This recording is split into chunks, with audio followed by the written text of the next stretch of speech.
When Mr. Steele asked you whether or not, or why it is that you said you did not want any medication when I asked you, you said to Mr. Steele because you felt like the state was going to kill you?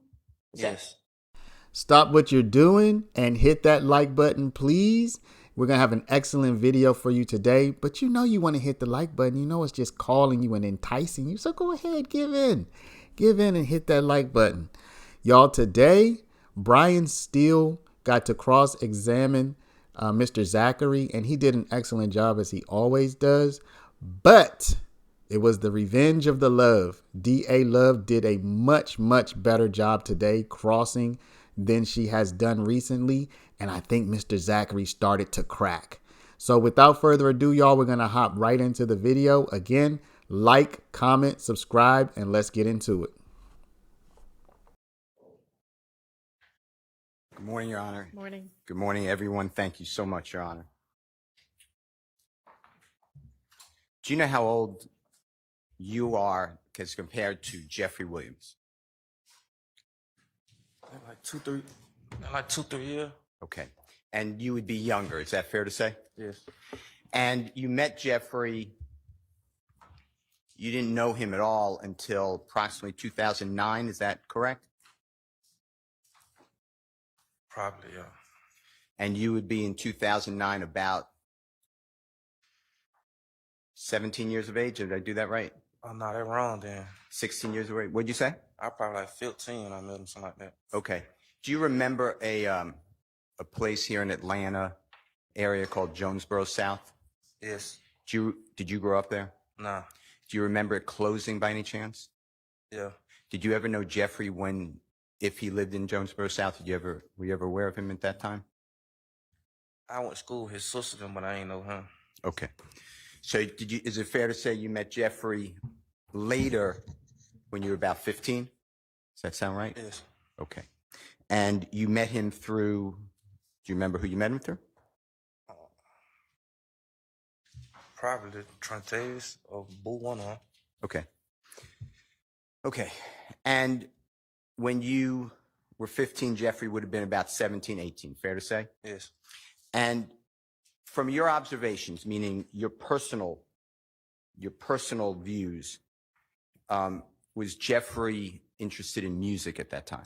Objection, Your Honor. Speculation. Overruled. Foundation. Overruled. Answer? Yes, he was. I think he was already rapping. Okay. And if you could just do me a favor, because the jurors want to hear you, if you can, speak up, if it's fine, we'll do the best we can do.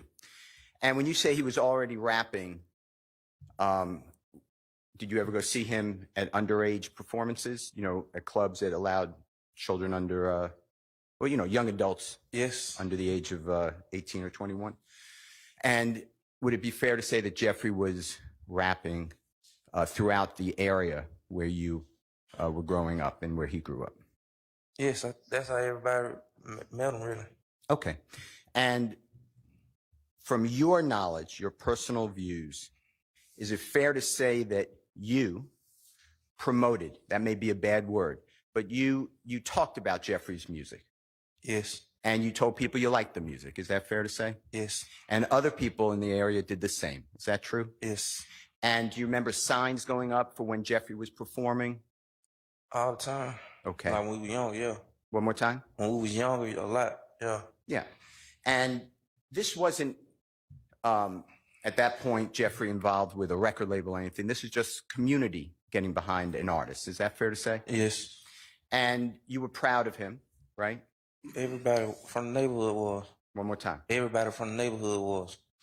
And from that neighborhood that you grew up in and that you then later met Jeffrey, can you describe it to the jury? What your viewpoint?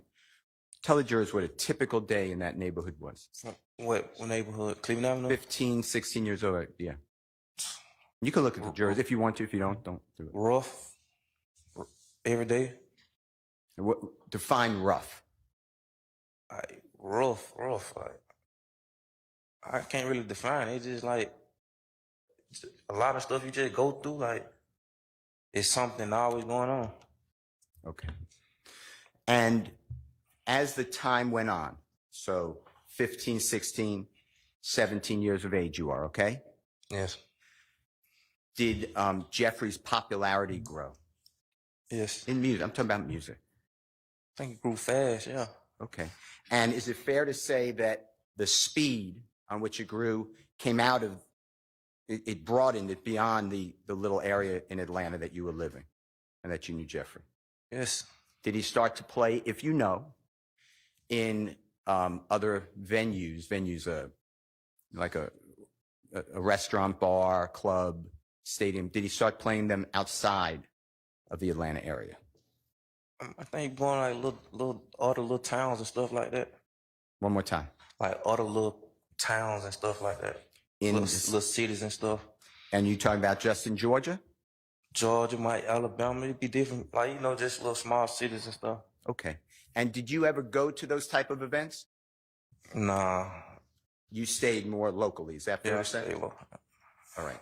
Now, did there come a time, and I want to focus on 2013, 14, and 15. Okay. So you would be in those years, and take your time and think about it. But in approximately 2013, you would be 20. okay. And then 14 would be about 21, Yes. 15, 22. That's, It's okay. Just I don't remember. it's all right. I don't know. Let's do it this way. Yes, that's right. That's about right? Yes.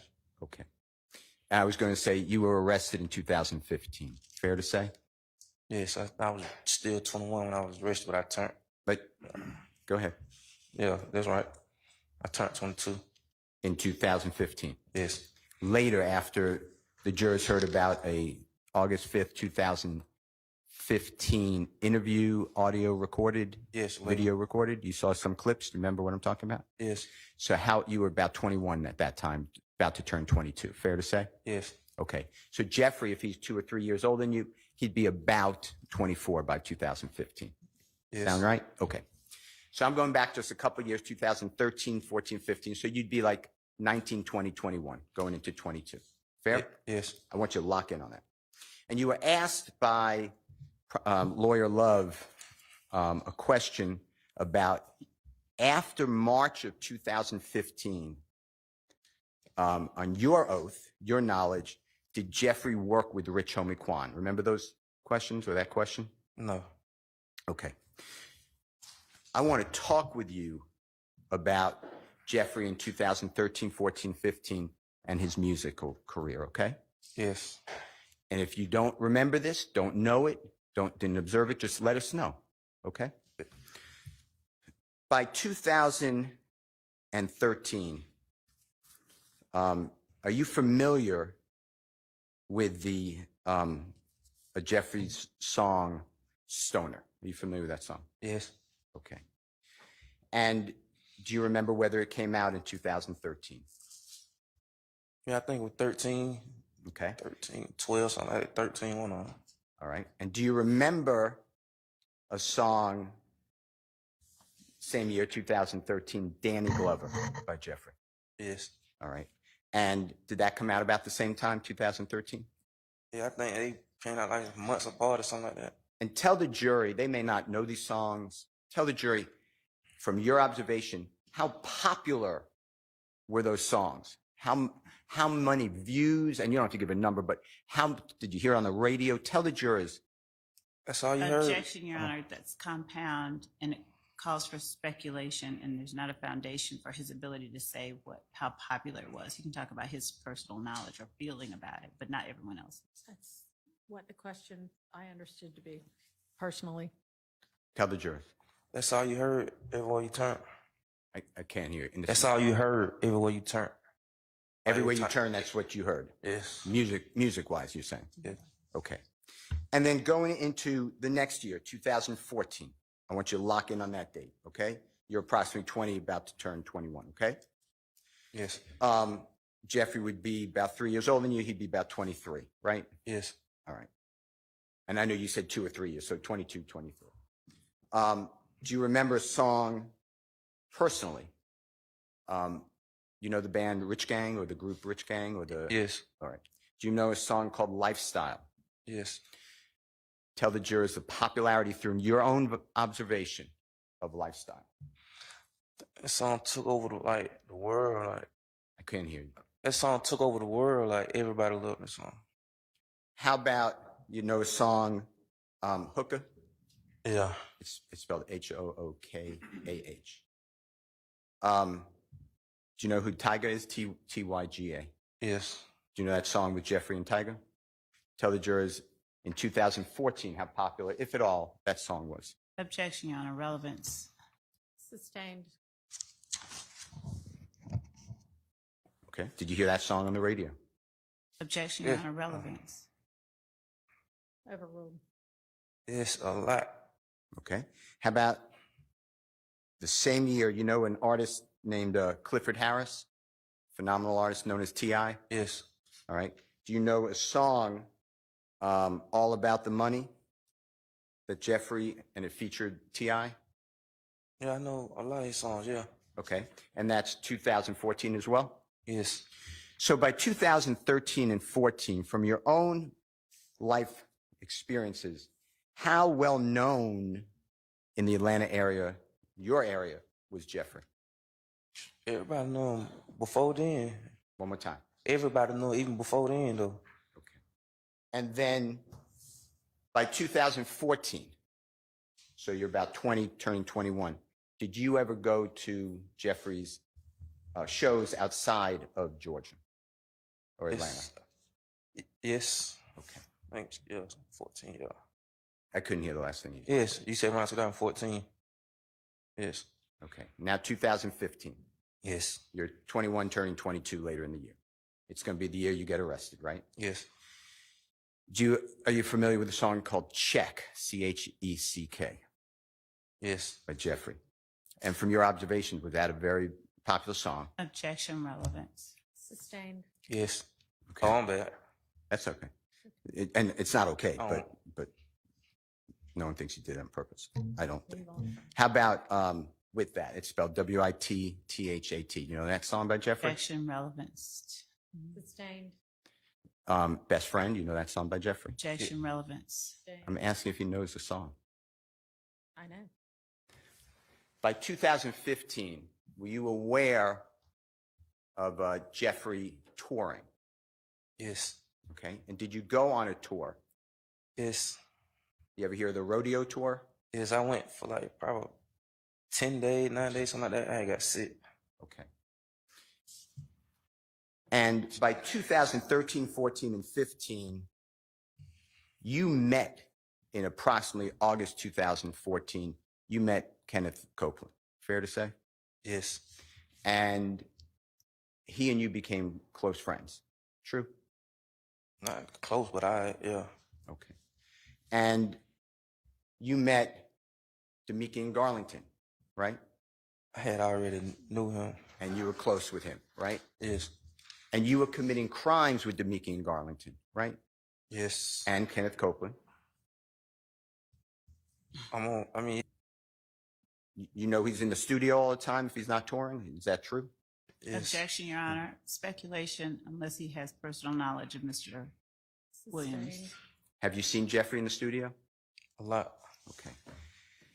And while these crimes are going on that the jurors heard about, drive-by shootings, you did that, right? Objection, Your Honor, as to misrepresentation about, or vagueness rather, when Vagueness. Sustained. You did drive-by shootings that you discussed with this jury, right? That I'm convicted of, yes. Okay. And Jeffrey never asked you to do those drive-by shootings, did he? He ain't even know. Okay. And Jeffrey, you knew by 2013, 14, and 15, he is touring outside of Atlanta all the time. Is that true? objection vague. Sustained. Do you know if he's touring in 2013 outside Atlanta? Yes. Do you know if he's touring outside Atlanta in 2014? Yes. How about 15? Yes. I'm going to show you what's already marked. It's in evidence, Your Honor. It's Mr. Williams numbers 220A It goes up to 220XX. May I approach? You may. You can remove it if you need to, or I'll remove it for you. Just if you can, just keep them in order. Just go through these, just flip through them. Tell me when you can. Go through all of them? Yeah, you know, just tell me if you remember those concerts, and if you attended some of them.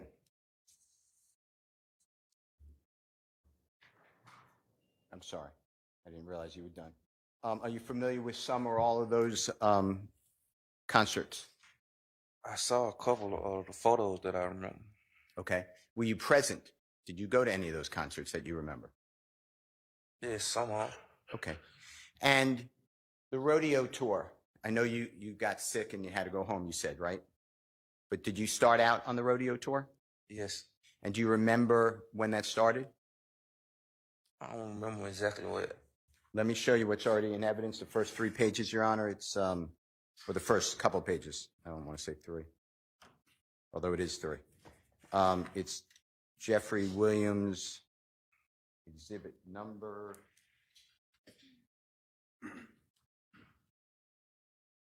19. May I approach? You may. May I approach you? Yes. Have you seen the cover of this at all? I don't remember. You don't remember? No, I don't remember. Okay. I just opened it up. If it refreshes your memory, tell us, but is that the rodeo tour? Is that the places that you went to before you got sick and went home? When I say places, and if you need help, sir, I know it's small writing, just let me know.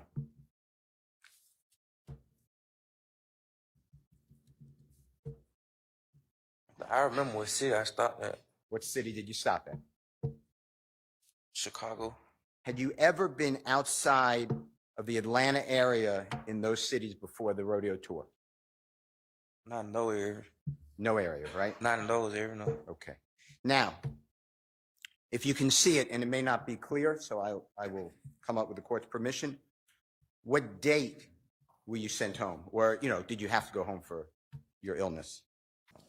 I don't know. I just know Chicago. That's I remember the city. May I approach, Your Honor? You may. Does that say, if you could see it, March 8th, 2015? It was around that time. Okay.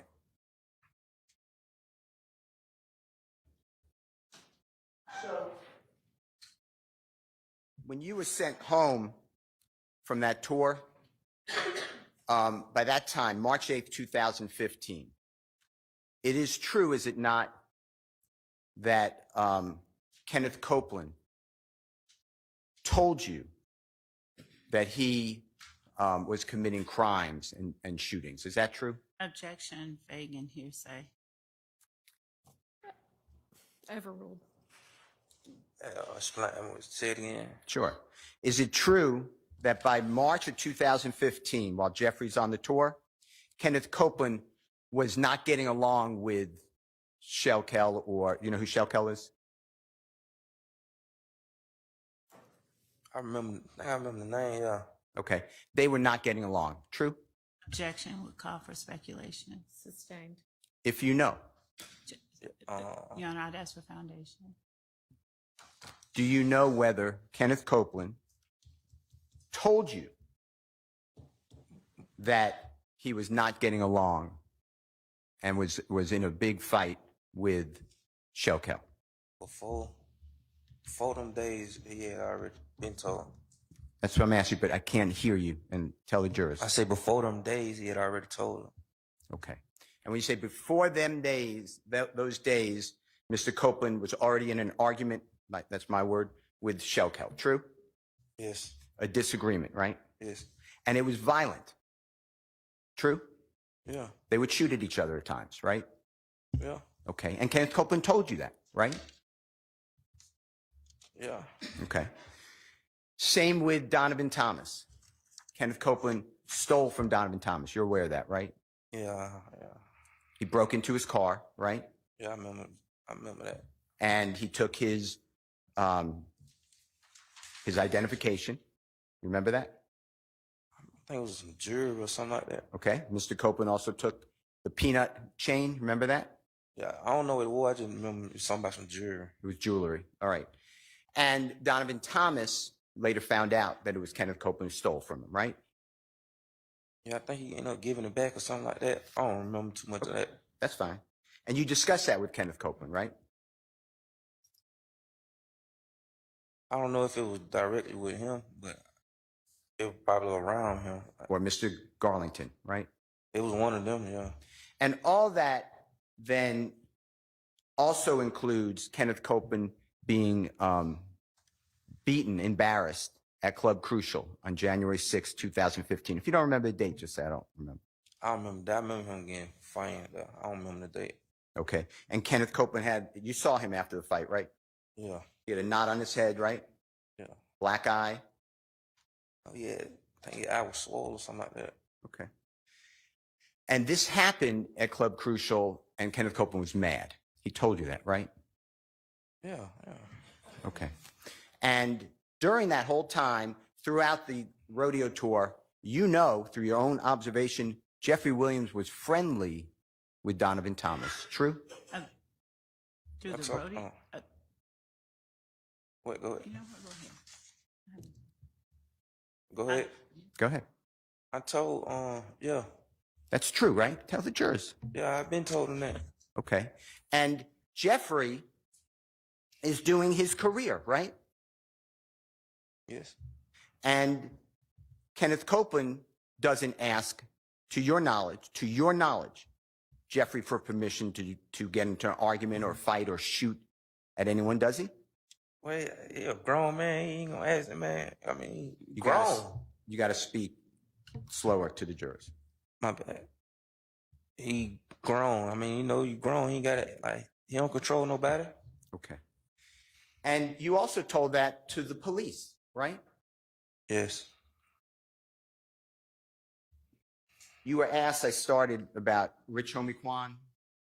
You know who that is, right? The performer? Yeah. His name is Mr. Lamar. Do you know him as his real name by any chance? No, I don't know his real name. Okay.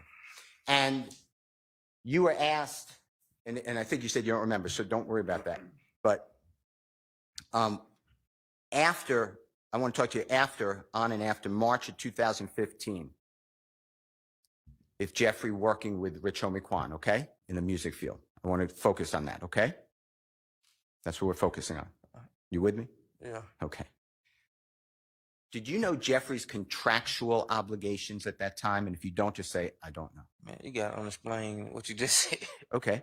Did you know whether Jeffrey was signed to an agreement with a record label that he had to do certain performances with certain people by March of 2015? Were you aware of that? I think he had a contract, yeah. Okay. And were you ever in any negotiations or meetings or review any contracts? No. All right. And did Jeffrey ever go to you and ask, is this a good opinion? No. And you follow Jeffrey's career to this day, right? What you mean? Okay. Like, still listen to music? That was a bad, yeah. Yeah. Okay. And you did that your whole time since you met him, right? Yeah. And by 2015, were you, did you go to Europe with Jeffrey after the rodeo tour ended? No, I think I was locked up already. Okay. You knew he went though, right? Yes, I You knew- heard about it. Okay. You knew he went twice in 2015 to play in Europe, right? And foundation. Objection, what? In foundation? Speculation and foundation. Well, he's asking if he knew or not, so he can say yes or no. Overruled. I remember hearing about one of them in 15. Okay. And were you aware, if you were personally, that Jeffrey was written up in the New York Times, 2015? Objection, relevance. Sustained.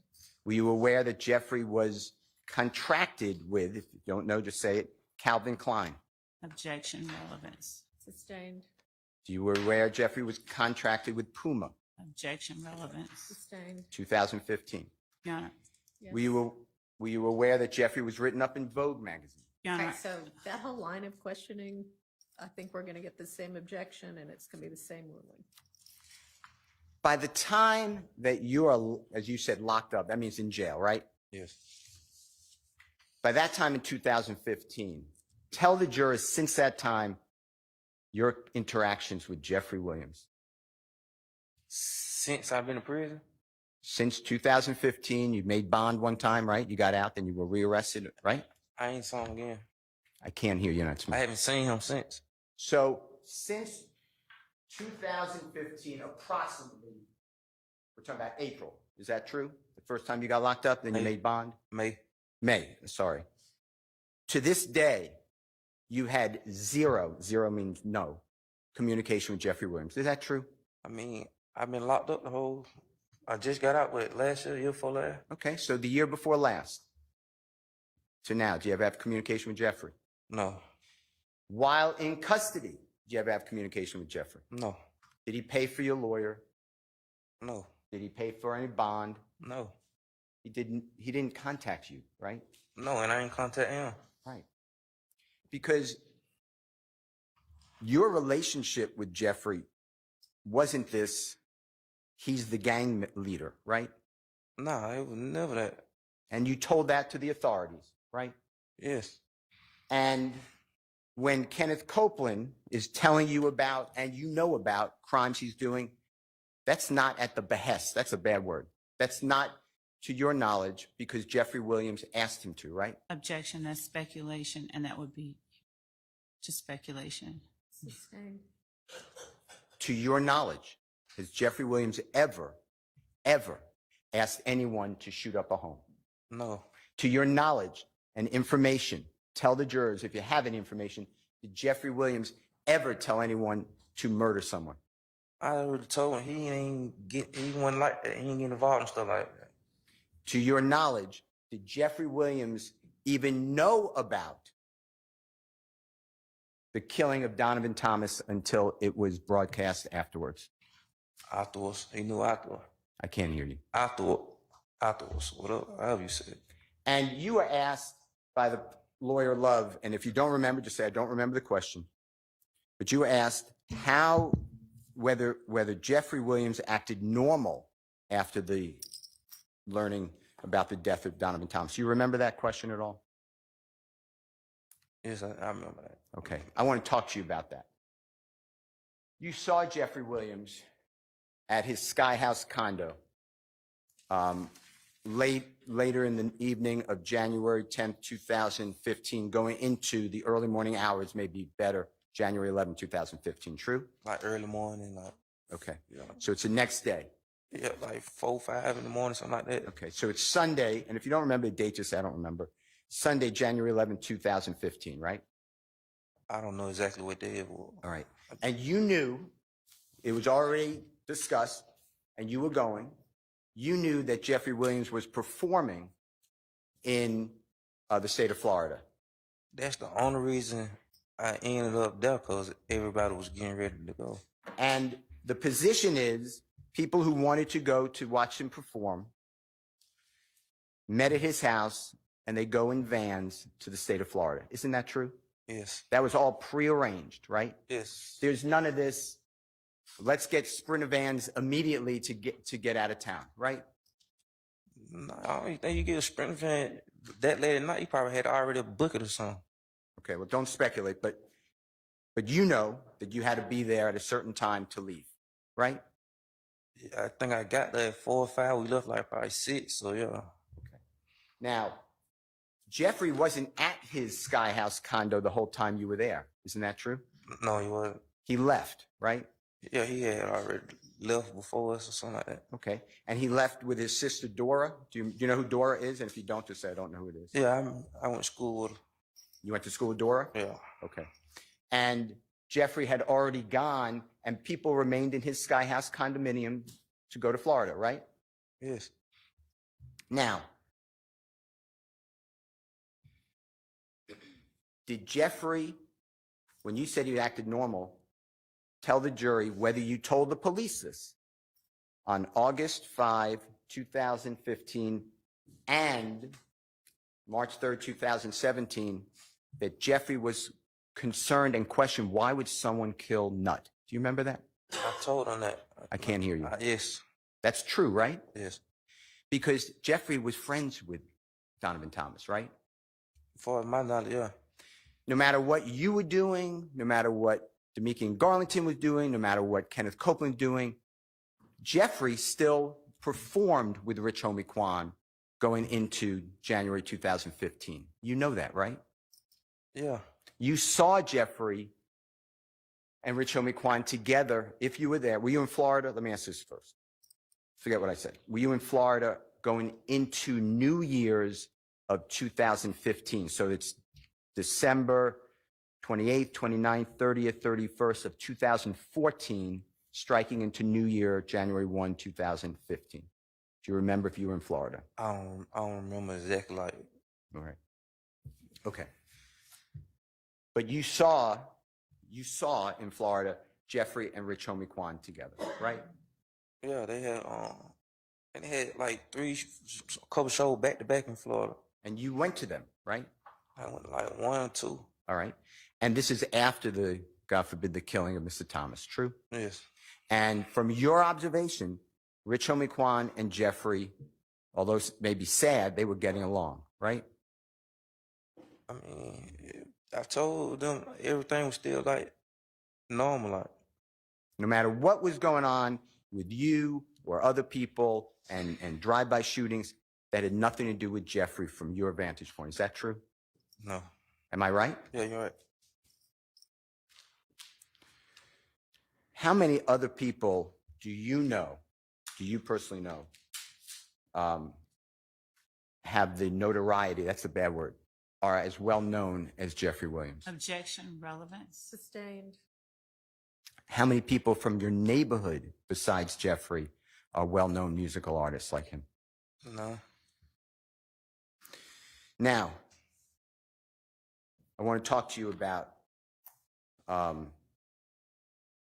performer known as Dwayne Carter. He performs by Lil Wayne, okay? Yes. You know his music? Some of it. Do you like his music? Yeah. All right. From your observation, does Jeffrey like his music? Objection, speculation, foundation. Overruled. He love it. I can't hear you. He love it. Jeffrey loves Lil Wayne's music. Is that what you Yes. said? Okay. And you knew this back in 2009 when you met Jeffrey, or 2008, whatever the year is. True. Yeah. Yeah. Do you know what the word idolize? You know what that word means? Like look up to him. Yeah. Something like that. Yeah. Is that something how you would describe Jeffrey with Lil Wayne? Most definitely. All right. Now you were asked by the detectives on August 5, 2015, as well as by the DA's office and the detectives on March 3rd, 2017, about the shooting of the tour bus of Lil Wayne. You know what I'm talking about? Yes. All right. Do you have any information that Jeffrey Williams knew that that tour bus would be shot before it was shot? No. Do you have any information that Jeffrey ordered, asked for? If I'm losing you with my word, just say I'm confusing you. I'm not trying to. The shooting of that bus. No. Okay. Do you have any information that Jeffrey was fond of, was happy that that bus got shot? No. In fact, Jeffrey was the opposite, right? Speculation. Sustained. Do you know if Jeffrey was upset that that happened? Objection, Your Honor. It would still be speculation. Sustained. I want to talk with you about, remember Lawyer Love asked you questions about Free Roscoe? Yes. You know what I'm talking about? Yes. Okay. And Roscoe, do you know his given name, Jimmy Winfrey? I don't know his real name. I can't hear you. I don't know his real name. All right. I'm going to call him Roscoe for now. You know who I'm talking about? Yes. And you told the jurors that you're aware that he pled guilty. Do you remember that? Yes. All right. Now, do you remember speaking with law enforcement, specifically Detective Dennis, Detective Gaither, about the Lil Wayne tour bus shooting on August 5, 2015? Yeah, I remember. I can't hear you. Yes, I remember. Okay. And is it true that you told them that you didn't think that Roscoe did the shooting? Yes. And is it true that Detective Dennis immediately told you that he agrees? Yes. And that's on the recording of August 5, 2015. It might be on March 3rd, 2017 as well, but it's on the recording, right? I guess. Okay. But it was discussed during your recorded interviews with the police, right? Yeah. And do you remember explaining? Your Honor, I think we need to approach before Mr. Steele gets All right. into this line of question.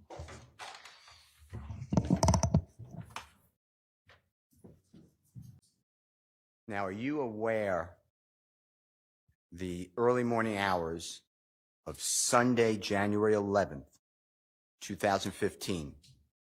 So to orient you,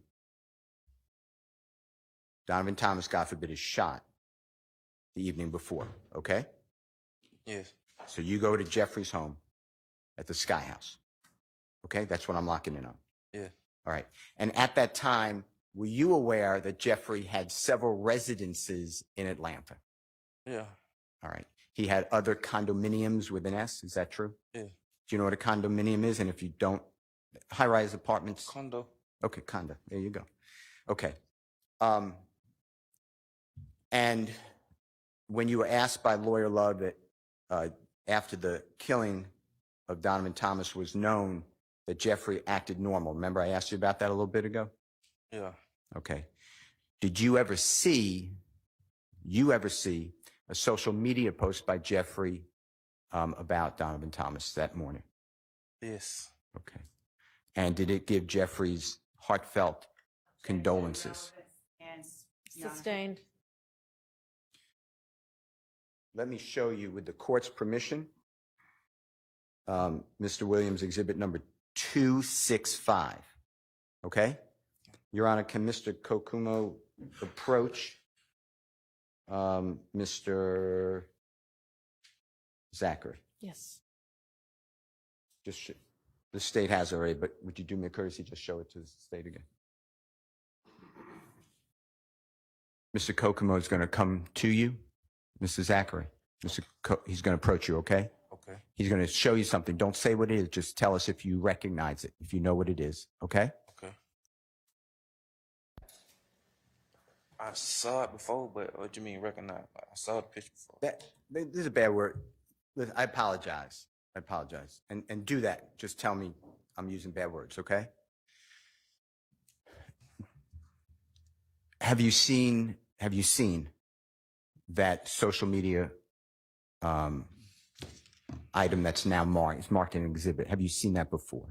I saw the picture, yeah, the picture before. Okay. And were you present at the time that picture was taken, if you know? I don't remember. Okay. Do you know who's in that picture? objection, Your Honor. One, I would ask the exhibit number again and 265. thank you, and the relevance of who is in the picture. And I would ask that the witness, given his former statements, his previous testimony, not be allowed to talk about, not be allowed to display through his testimony what the exhibit is until it's admitted. I just asked you to know who's in the picture. Just answer, do you know who it is? And don't say who it is if you do know. Yes. Okay. And when have you seen that picture before? A minute ago. Well, a minute ago could be a long time ago or a short time ago. Long time ago. Okay. And is it accurate? Accurate may be a bad. Is it the same from your memory? Is that the same picture that you saw a long time ago? The picture, yeah. Okay. Your Honor, I'm going to move for the admission of Mr. Williams, number 265. Your Honor, just 1 second, please.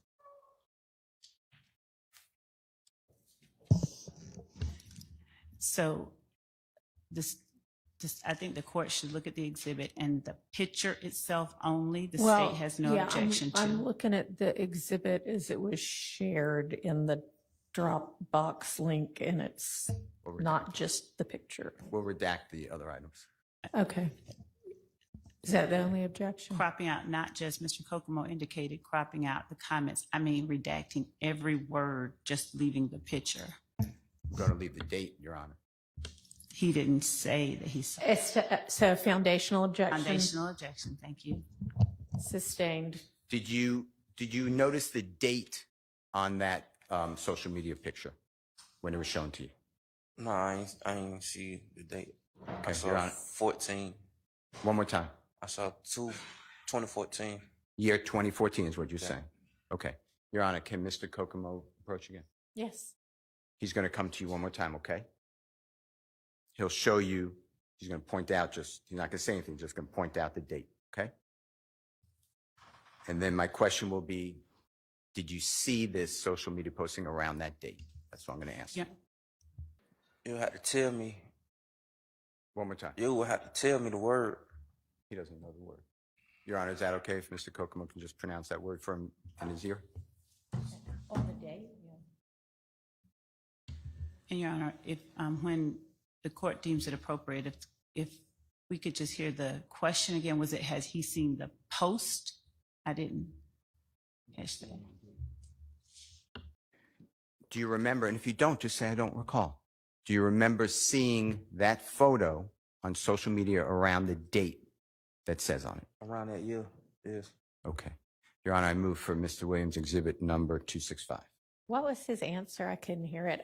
We all need you to speak into the mic. Around that year, yes. Is there objection? Yes, Your Honor. And what is that objection? Foundation. The Overruled. relevance, given that he said around that year, he saw the photo, so the date is. I mean, that's a very broad year. It's 12 months long. So I don't think there's enough foundation for the date to come in at this point. That's fine, Your Honor. Okay. Let me ask you about this. I want to talk to you about the rental car. It's an Infiniti G35, okay? Yes. You know cars? Are you familiar with cars? Yes. You like cars? Yes. All right. And you were physically inside that rental car, right? Yes. And the only information you know about that rental car comes from Kenneth Copeland, true? Yes, I told him I never saw nobody else in the car but him. And Kenneth Copeland driving the car, right? Yes.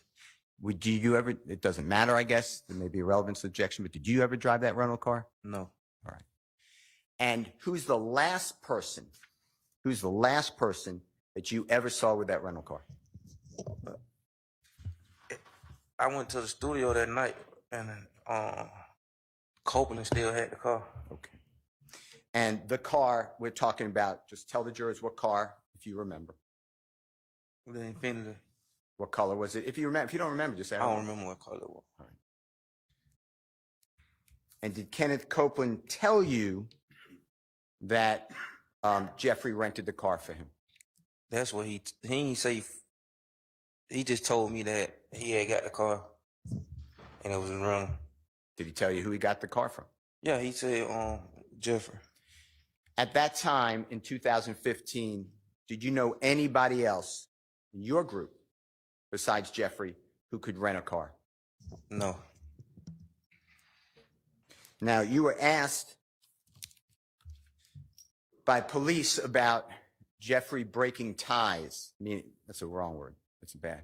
Jeffrey not speaking anymore with Kenneth Copeland after a couple months into 2015. Do you remember that? Yes. All right. And by June of 2015, you're aware that, if you are, that Jeffrey doesn't speak with Kenneth Copeland. Are you aware of that? Yeah. Okay.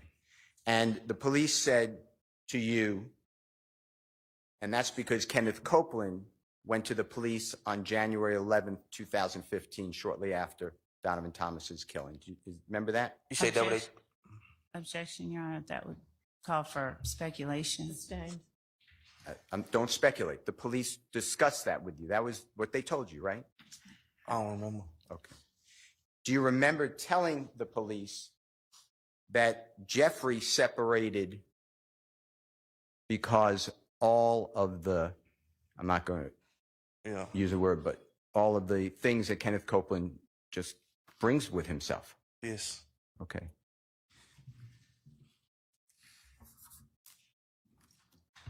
And Jeffrey did the same with you, right?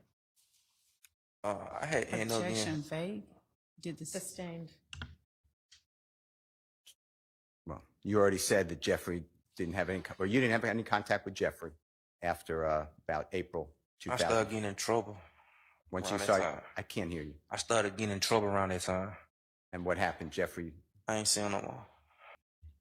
Do you have any information to share with this jury that Jeffrey was in favor of Kenneth Copeland shooting at people? Do you have any objection, information? that would call for speculation. Overruled. No. Do you have any information that Jeffrey was in favor of you shooting at any houses or people? He never knew what nobody did. I told him. Until it was over, you say? Not even like the shootings. I'm like, he ain't probably didn't even know about them. Okay. All right. Your Honor, may I have a second? Yes. Don't say what it is yet. Don't say if you know about it. But did you ever hear in March 2015, in 2016, 2017, 18, 19, 20, 21, 22, 23, all the way up to this year, 24, do you ever hear Rich Homie Quan discuss his relationship with Jeffrey? Yes. There may be a hearsay. Objection, Your Honor. There's a relevance objection, and there would be a hearsay I objection. think it's relevant, but And there would be a hearsay objection, but it's not relevant unless you can get into it. So we would ask, Sustained as to hearsay.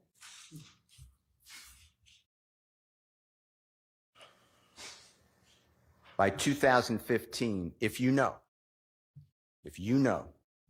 did Jeffrey do work with Rihanna? Do you know who Rihanna is? objection, relevance. Sustained. You told the jury that you would go over to Jeffrey's condominium about 10 times a week.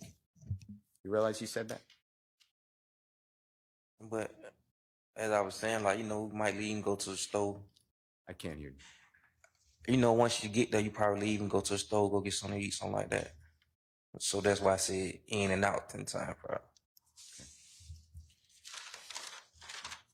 From Jeffrey's schedule, do you even know? Do you know that you were at his house? How many times you were at his house in 2015 till you were arrested? Do you really know? Not that, in 2015, not that much. I can't hear you. In 2015, not that much. When were you talking when you said 10 times? Like, I was saying, like, when he's there, like, as in coming there, count that, leaving and going and get something to eat and coming back, count that, stuff like that. That's what I would count. When Jeffrey's around? Yeah. Were you aware that he traveled a lot? Yes. 2013, 14, and 15. Yes.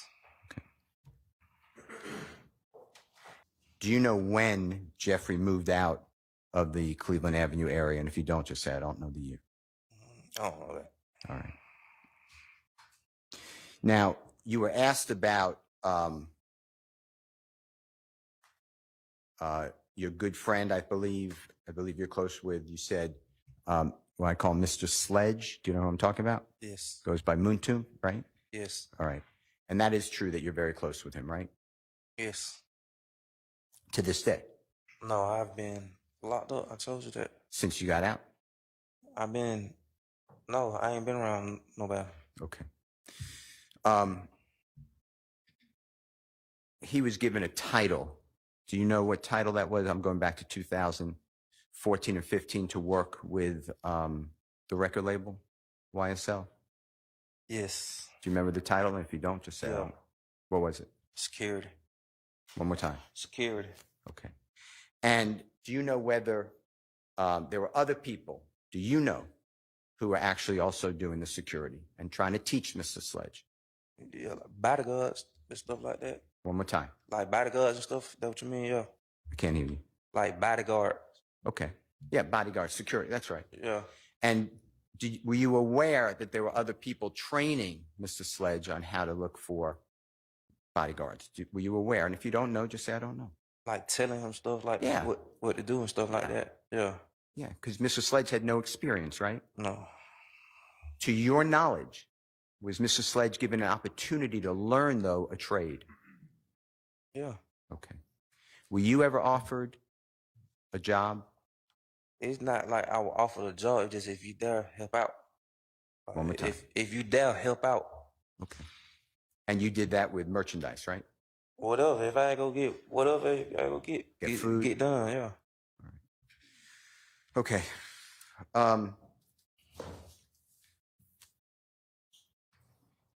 Now, I'm not going to go into unless you want to, but you mentioned several times illnesses. Yes. You didn't feel well. And on Friday, when you came here the first time to testify before this honorable jury, you were wearing a jail uniform. You remember that? Yes. And you had certain types of cotton or bandages on your body that were visible. Do you remember that? Band-Aids, yes. All right. And you came from the hospital. True. Yes. And you've been battling this health issue since you were born. Is that true? Yes. And your health issue is something documented, right? Yes. And it's serious. Yes, very. Okay. Now, you had prior, you were called to this courthouse on around January 10th and 11th of 2023, a year before this year. Do you remember that? Yes. And you came from Augusta, Georgia area. Is that true? Caroline. Oh. Sustained. Do you remember Lawyer Love? Objection, Your Honor, relevance to this entire line of conversation about previous appearances by this witness. Goes to bias. I don't know what it's going to be. I could tell you. Your Honor, could we approach him? He told me Yes. that he is not improper. Let's take our morning break. Your Honor, may I? Okay. Judge, I believe,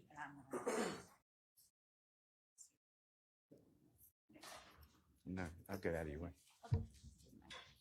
Your Honor, I believe that the line of questioning that Mr. Steele is going to get into is one that he has attempted to raise previously with the court's predecessor. Mr. Steele announced on the record that he wanted to bring in Mr. Zachary's lawyer to prove that I had committed prosecutorial misconduct. Mr. Steele represented that that witness would tell the court that I told Mr. Zachary he was going to get arrested if he did not come on that particular day. I'm aware of, I know for a fact when there's the questioning about that appearance that Mr. Zachary made earlier in this trial, I know who it was that said what. In other words, Mr. Steele represented a falsehood to the court. I had not told him he was going to get arrested. I didn't say anything of the sort. As a matter of fact, only his attorney spoke to him while I was on the phone. And so when Mr. Steele says to the court that it goes to bias, I would ask for a proffer from Mr. Steele about what he intends to ask this witness and the relevance of it. Mr. Steele? Your Honor, it was January 10th, going into the 11th, 2023, and Ricky Richardson represented Mr. Zachary. Ricky Richardson called me and told me that the state had subpoenaed Mr. Zachary. He was in Augusta, and he was sick, and that Lawyer Love, Miss Love, told him that he has to come, Mr. Zachary has, or more members of the DA's office, have to come and meet with Miss Love at her office. Otherwise, the predecessor judge will lock him up. He was asking me, are there any witnesses coming to court that day? I said, no, we were barely in jury selection. which started on January 4th, 2023. When Mr. Zachary was testifying, he stated that you don't want my father to come to Miss Love. He stated he to me shut down on questions to Miss Love, so it looks like he somehow now he's answering questions on cross-examination. And I want to bring out the fact that he does not trust the state. He said he wouldn't take medicine from them. He didn't trust them. Miss Love asked him a question. He said, "You don't want me to tell you, let the truth come out." And I believe that's what he's getting to. So he did come from Augusta. He missed his job. He missed his medical appointment, drove all the way here. And I was told that by Ricky Richardson that the father met him here and that the father through an anger was angry, and then the DA's office let him go. That's what I was told. I'm going to ask him his opinion. It goes to his bias. Why was he acting that way on direct examination? That's what I'm going to ask him. All right, I don't see you can ask him if he, likes the state or something, but we don't need to get into all of the back and forth behind it. I was going to ask him then why. When he answers yes or no, I ask him why. Why do you have that feeling? Well, you can ask him that. Okay, then that suits me. Thank you, Your Honor. As long as there's not that specific line of questioning that was presented early and it's just how do you feel about the state and why, then I don't have any further objections. All right. I mean, I don't know what his answer is going to be, but,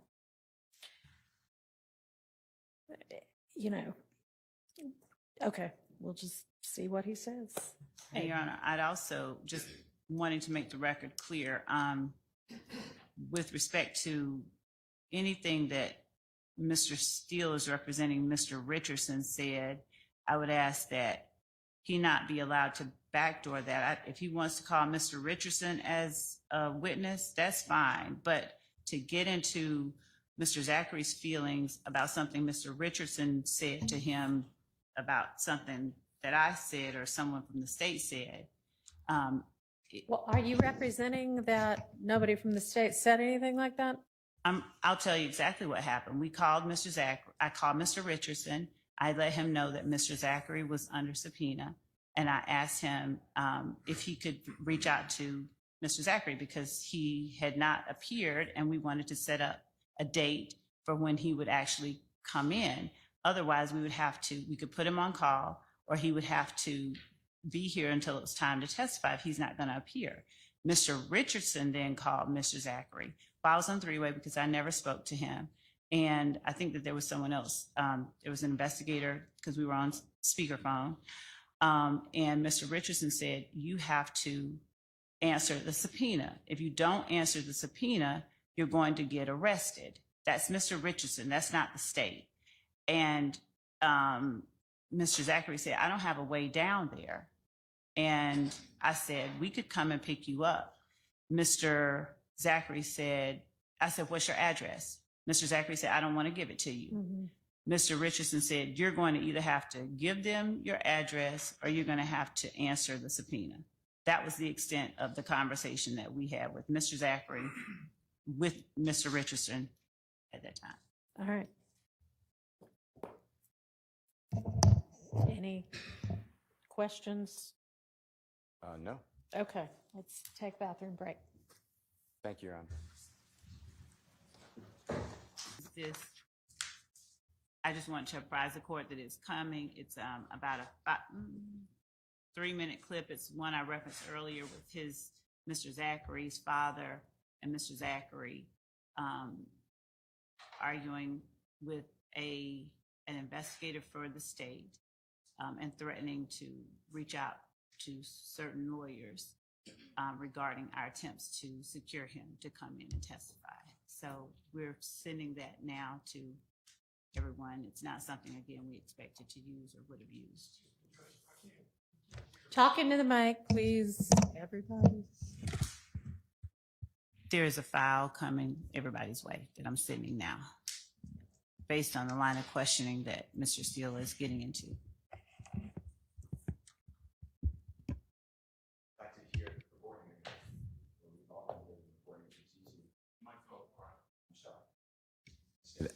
I apologize. I said I would like to hear the recording so we don't waste time because we're going to hear it later.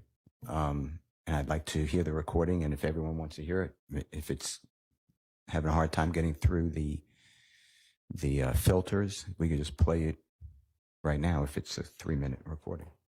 Go ahead. Does this occur relative to the conversation that Mr. Richardson had with you on the phone with Mr. Zachary about needing to show up? This conversation happened in the last 2 weeks, like when we were trying to get him to come here. And so what would be the point of showing it But or have playing it? for the same purpose that I understood Mr. Steele to be playing or asking this line of questioning that he is asking. So it would, confirm that he really doesn't like the state or want to be here? No, not so much that. I think that the line of questioning that I understood Mr. Steele to be making is insinuated that the state was intimidating is the word that he uses, often intimidating the witness or harassing him or something like that. And I had asked. Is that what you're trying to get at? No, it was more his, excuse me, I didn't mean to say him. Mr. Zachary's perception, the way I understand what went on, and Mr. Maxwell Sharp brought it out too, is my observation. The witness for 3 days was a lot of, I don't remember, even before the question was posed. You know, it's clear he doesn't, he's been called by the state, but that he's, the state got permission to treat him as a hostile witness. They there you didn't go. ultimately treat him that way, but. And my point is, why did you act like that? And if he says, just because that's the way I am and I'm flippant or I wasn't feeling well, that'll be it. If he says, because I've been told to come down here in January when there was no trial going on and I don't trust him, that's his answer. I'm not really. I don't know how he, as a layperson, would know whether or not the subpoena issued a year ago was something that he needed to obey or not. I mean, I think I would be real surprised if he thought, well, wait, this is jury selection, so this subpoena seems fishy, but who knows? That's it, just his state of mind. So I'm not really using it. I didn't think it was this big of a deal. I just want to get out. Why did you act that way? And he also said, I wouldn't take anything from the state on medication because it may harm me or something. So I was just curious on why he was saying that. It goes through his testimony. That's what I was asking. And I was going to permit that question. Okay. So, I mean, I don't really understand why we would get all the way down the road of this audio file, but it's come through. So if somebody wants to hit the play button.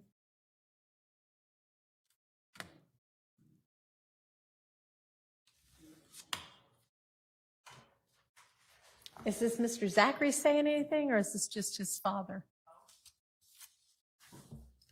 All right. Hey, you got something looking for us for? You got a subpoena thing you looking for us? Who is this? I know you don't have a warrant because the subpoena expired, so you got a warrant or something you looking for us for? Who is this? You know what you're doing is illegal, right? Who is this? It's Mr. Zachary. I got Quindarius right here on the phone. Okay. I want to know what's your problem, sir. Listen to me, Mr. Zachary. Listen to me, Mr. Zachary. Now listen. Your son asked the question. I'm calling Brian Steele. Call whoever you like, sir. I'm calling Sharp. Call whoever you like. Call whoever you like, sir. Call whoever you like.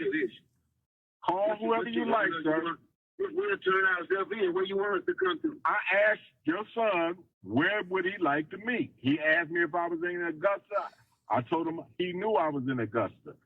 So okay. All right. So what we meeting up for? You tell me where you like to meet at, sir. So then what's the issue? What we meet? What do we meeting up for? Sir, I'm not going to talk to you. I'll talk to your son. Oh, he's right there. He's listening. Okay. All right.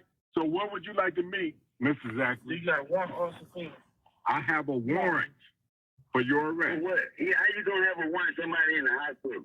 Sir, How you gonna have a warrant for somebody been in the hospital? sir, Who can I see? Who is your supervisor? I am the supervisor. May I please know who your supervisor is, sir? Sir, is your son willing to meet? Are your son? Police. You know Are your son? You can't deny. Are your You son? know you can't deny me. Mr. Zachary, Mr. Zachary. You know you can't deny Mr. us the Zachary. right to speak to your superior Okay. officer. So Hey, I listen, just take you it. gonna violate So the I law, get, and promise you I your get, ass gonna be locked up. I get, You I gonna get. violate the law. Sir. You gonna violate the law. Okay. chasing these folks, So, and you gonna Mr. have your Zachary, ass locked up, so and they Mr. gonna put a Zachary, suit against so these Mr. folks. Zachary, And you know you please breaking let the your law. son know You know you I have a breaking the warrant law. for his arrest. I have a warrant for his arrest. Call out to the one officer, then I call to the sheriff's office. What You call? don't have shit. You lying. That is an Send absolute me a falsehood. copy of the- You That's send me an a copy of absolute the one. falsehood. Send me a Absolute copy of the falsehood. one, and I'm we'll not turn gonna out send you this nigga right anything. now. I'm not gonna send you anything, Yo, sir. lying ass. Yo, I'm lying not ass. gonna You send gonna you be in anything. jail, bro. I promise you one thing. We got attorneys, and your ass gonna Good. be in jail for this. Good. What you doing? And you Good. know this is illegal. Good. You know this is illegal. Good. You see this man Sir. in the hospital? You Sir. gonna come to the Sir. hospital? And you gonna come to the hospital? Sir. I guarantee you. Sir. I guarantee you. Mhm. I get a private investigator and a lawyer on you today. Real good. I guarantee you. Real good. Who is your supervisor? Good. Can I So- please have your supervisor number? Sir, Can I sir, please have your supervisor number? sir, Yeah. I'm not gonna continue to have you talking to me. Bro. I don't know If who you you- think you if playing you- with. You I'm- breaking all kind of law. Listen. His probation officer Your already son- told us you breaking the law. His Your probation son- officer already told Your us son, you breaking the law. your You son, breaking the law. is your son unwilling to meet? You breaking the law. Is your son unwilling to meet with me? Is your son unwilling to meet with me? Do you understand? No, we'll turn ourselves in. We coming to Okay. the county jail. No. We coming in court. We'll You- be in court Monday or we'll come to the Fulton County jail. Go We to ain't the got Fulton no County criminal jail. charges. Do you want to go We don't to? have no You ain't got to criminal even go that far. Do you want to go to the No. Richmond County Jail? Do you want to go to the No, we Richmond County Sheriff's Office? No, we going to the Fulton County jail. Or we coming to Do court. you want to go to the Richmond County Sheriff's Office? No. We gonna, You unwilling to do that? Okay, Hey, real listen, good, Hey, listen. real Hey, good. listen. We Thank you, referring sir. To our attorney. Thank you, Your thank bitch you, ain't gonna get it, bro. thank you, You gonna get thank it you, what you doing. You thank coming you. to the hospital. You don't thank you, All right, I think we have a Real jury thank on you, that one. thank. I'll object to playing that. That puts absolutely no one in a good light. Don't know why anybody would want to play that, but can we get the witness back in now and the jury?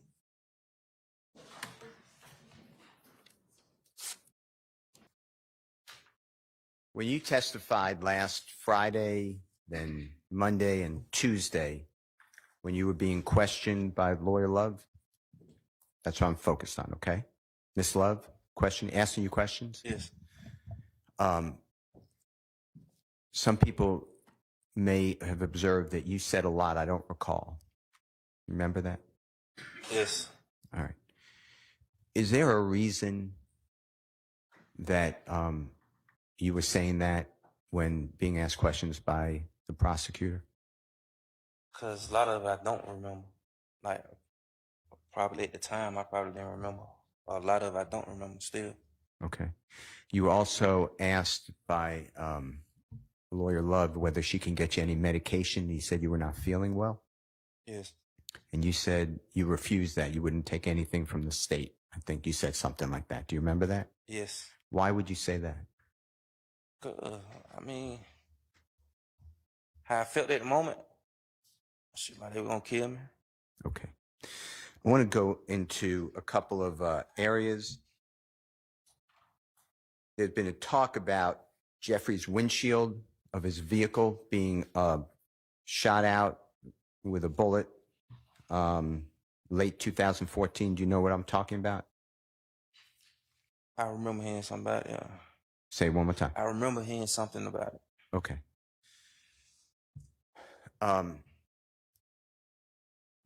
Did that, to your knowledge, did Jeffrey to your personal knowledge, was he worried about that windshield? Not that I mean, I can't not hear that you. I know, no. And did you tell that to the police? I don't remember if I did. Um,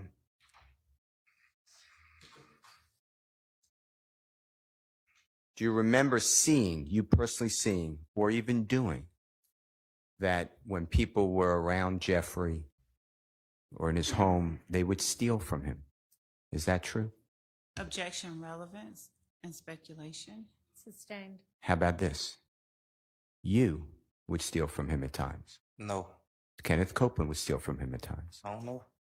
Okay. Do you know whether Mr. Garlington would steal from him? Your Honor, objection again for the same reason, relevance. Do you and remember? I'm sorry. speculation. Sustained. Do you remember telling the police that many people, including the people I just named, would steal from Jeffrey Williams? I ain't never stolen that from nobody. So. Let's leave you out of it.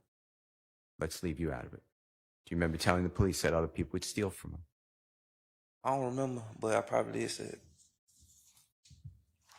Now, you had discussed with the prosecutor something like a tweet.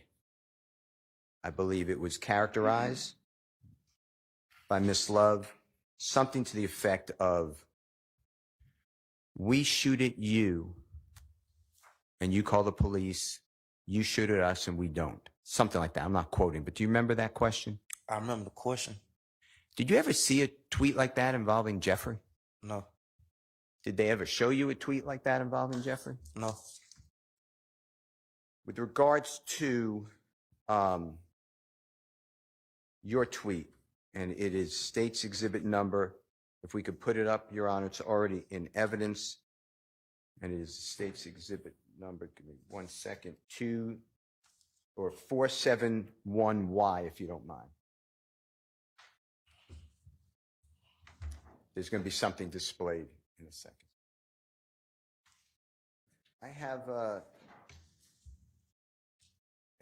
display, an exhibit that was introduced, Right. and I have that it says just beginning cash money, Without, young money. Your Honor, the number he listed was 471. 472, right? 472Y. That's Maybe. what you said. I said 471 though. Okay, I don't know. I thought I heard you say 472, but I don't know if that's I don't know. it Your or Honor. not. Anyway, there is a 471 also. That's an Instagram post. Both of those are in. Could you not find it? We can't. That's what we're Okay, looking well, for. That might be 47. Yeah, I He's, tendered one and it was admitted. oh, Your Honor, I apologize. It is 471Y. I was given the other part of it, so I apologize. If we could display 471Y. Okay. Thank you so much, and thank you so much. If you can look at this, I believe you were already asked about this. And I'm going to, you recognize this? It's already been in evidence? Yes. Okay.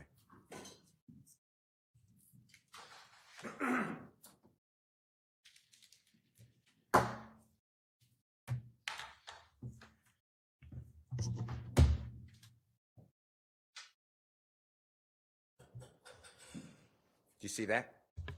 Yes. And do you remember being asked questions about this? Yes. And it says they can F with us if they want. We're going to bring them homicide at 30 deep _D. You see that? Yes. Okay. And you told the jury, I believe, that this was part of a song. Is that true? Lil Wayne. Say it again. Lil Wayne song. And do you remember the song Mob by Lil Wayne? I think it was on Carter 2 or Carter 1 on. Okay. We're going to show you and let you listen to something quietly and tell us if this is the song you're referring to, okay? Okay. And Your Honor, this is going to be Mr. Williams number 264. Can Mr. Kokomo approach, Your Honor? Yes.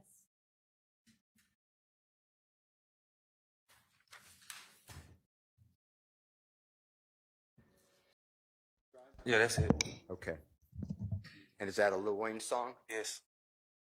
Your Honor, I move for the admission of Mr. Williams 264, and then specifically, once it's oriented, if it's admitted, play for the jury the track that the time that I'm going to announce. And say objects to the playing of this song to show that it has this line in it.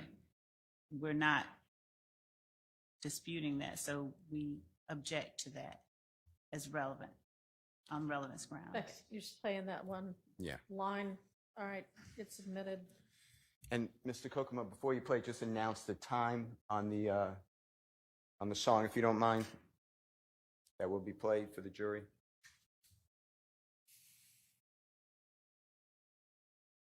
And Mrs. Zachary, just for clarity, this is a Lil Wayne song that you know to be on the Carter 2 or 1, you said? Yes. And the song is called The Mob? Yes. Okay. Mob, Miss Winfrey is M-O-B-B. What? You know what number? 14 seconds? 14 seconds to 20 seconds. Your Honor, it's 14 seconds to 20 right. seconds. Thank you. If you can listen and just tell us if this mirrors the State's Exhibit 471Y, what you wrote, okay? Young money, motherfuck the other side. They can fuck with us if they won't. I bring them homicide. Word to my. That's it. That's it. Okay. Now, you were also asked about terms of slat. Do you remember that? I remember being asked about it. And slime. Yes. Okay. Is, to your knowledge, and blat, I think they asked you about blat. Do you know what I'm talking about? Yes, I remember asking about it. Are those terms in songs? A lot of songs. Okay. Including Jeffrey songs? Yeah. And is it on social media as well? If you know, you personally observe. I heard people saying on social media. Okay. And you've heard people say it in the streets as you walk by? Oh, I don't heard everybody. A lot of people say it. Okay. It's part of the vernacular, that's a bad word. The vocabulary? Yeah. All right. Anything by the use that you could tell the jury in your own observation of life of the word slat or blat or slime that means that someone's going to commit a violent crime? Objection, Your Honor. Objection, unless it relates to this witness. It would be speculation, and it would invade the province of the jury with respect to committing a violent crime.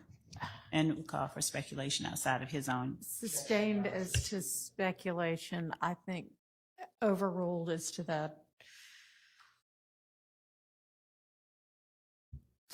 I'm sustaining her objection. Okay. All right, let me ask you this.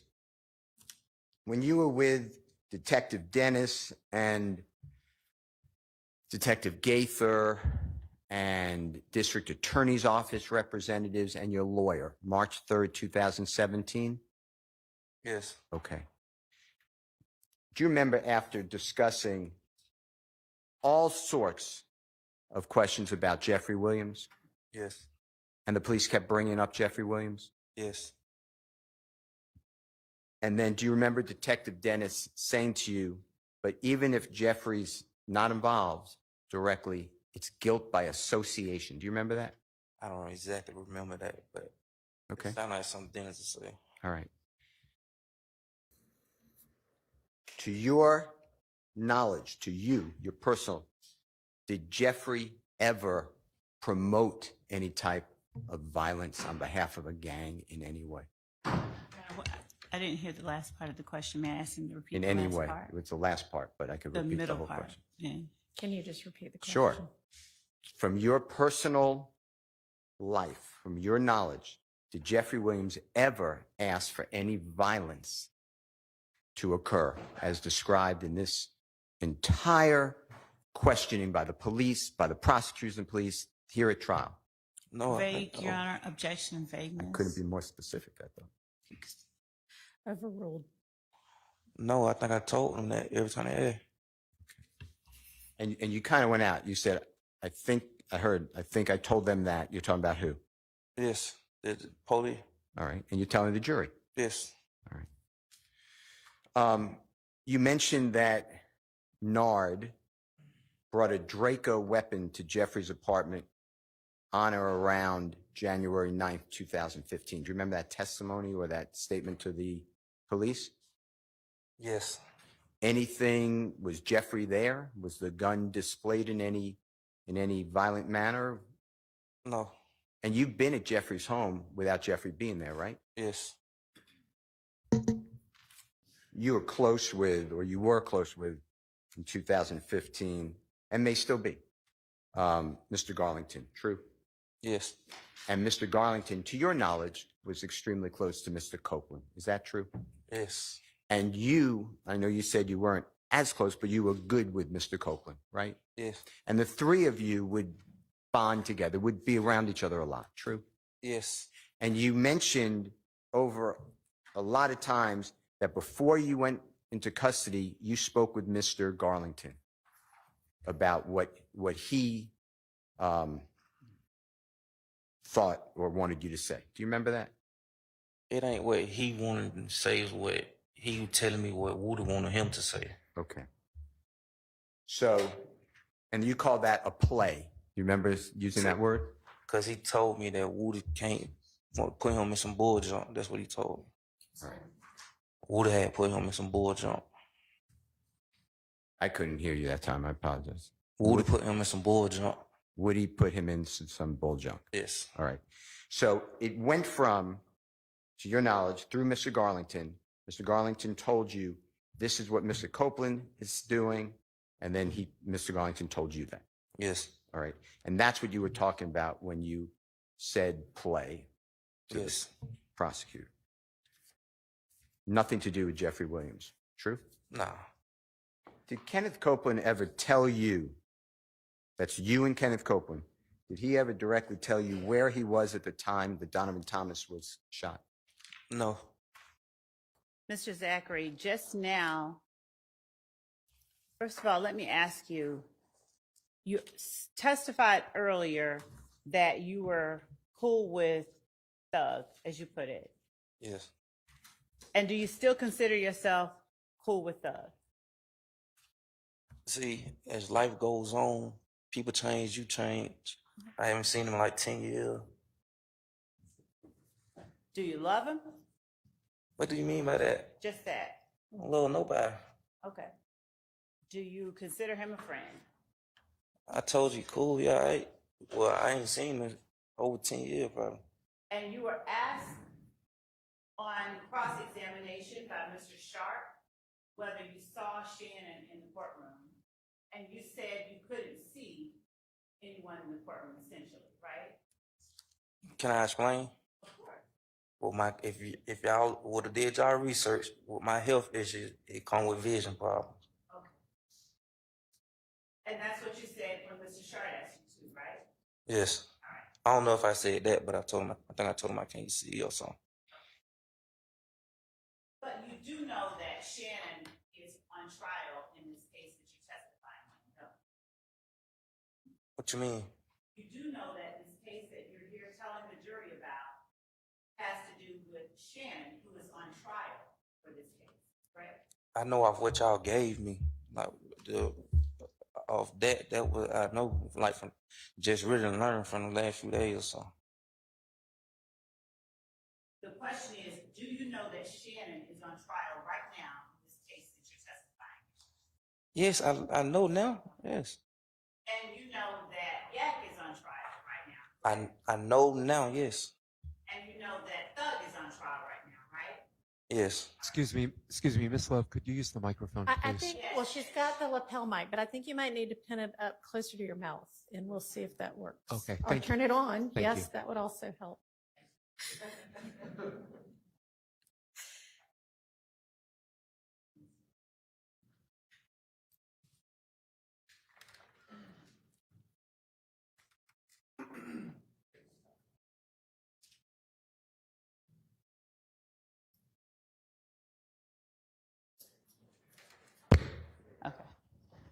All right. And you do know that Thug is on trial. You did say yes, correct? Yes. All right.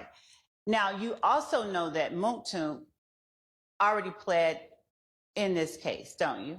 I don't know that. Okay.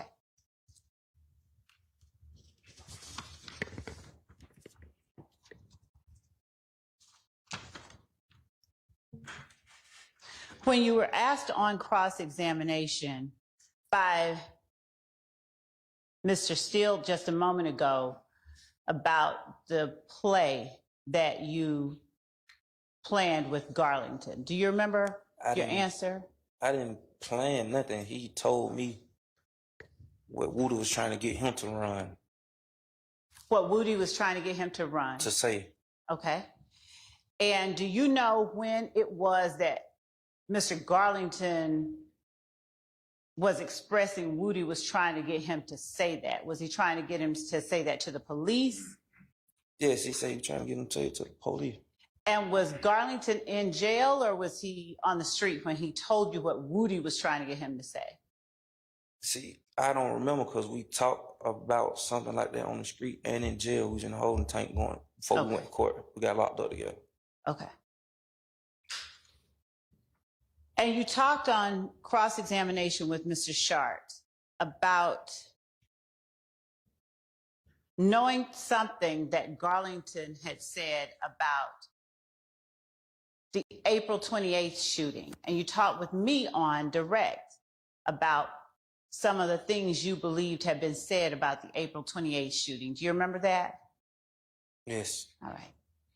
And you said that Garlington had made Moontoon a shooter. Did I hear you right? I don't think I said he made him a shooter. Okay.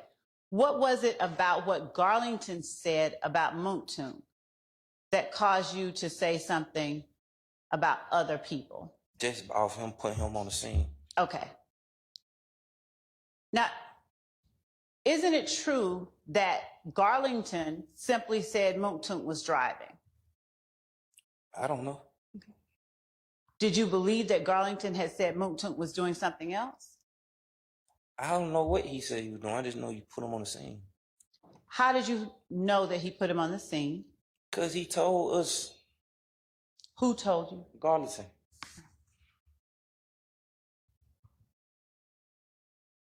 And when you were telling the jury about having heard something in your preliminary hearing, what is it that you heard that affected what you told the police?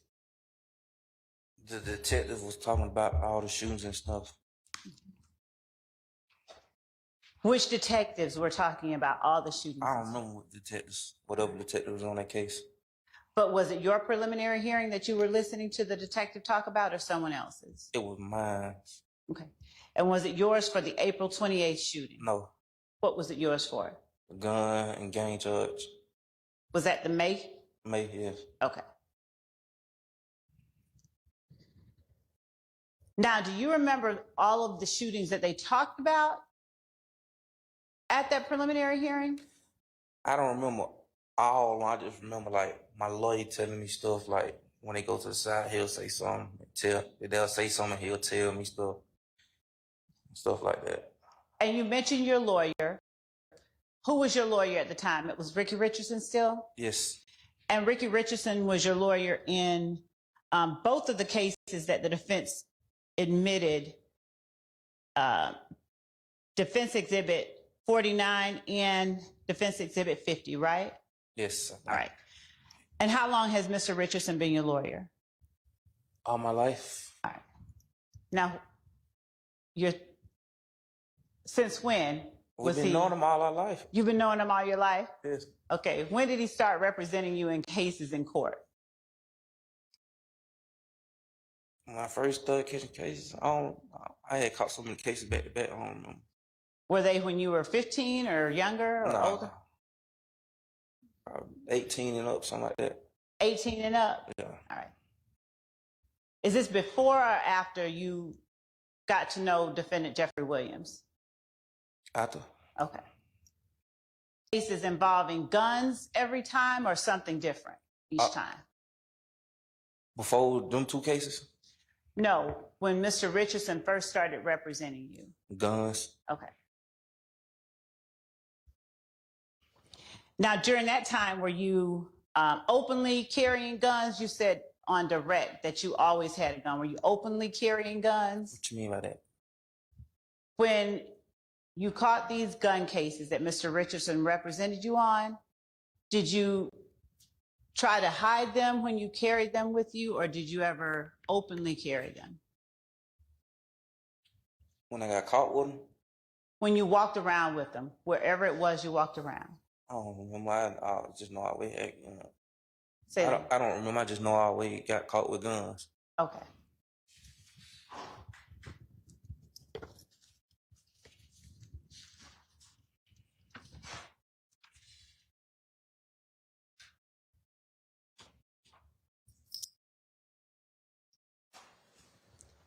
You said on direct examination and on cross-examination with Mr. Shart, I believe, that when you gave the 2017 proffer that you didn't have a lawyer. Did I hear you right? I didn't, but I knew Ricky when they called me up there.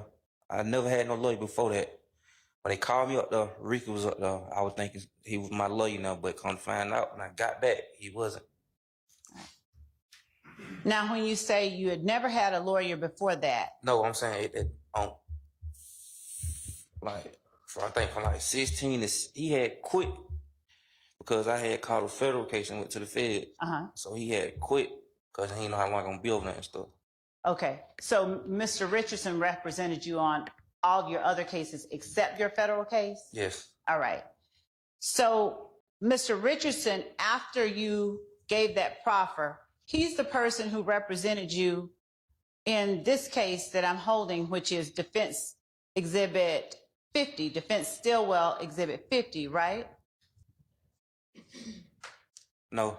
He wasn't? No. Who represented I think you? for a minute he was. Okay. Now, you on this case? I don't remember. I just know Ricky had, when I played out, it wasn't Ricky no more. All right.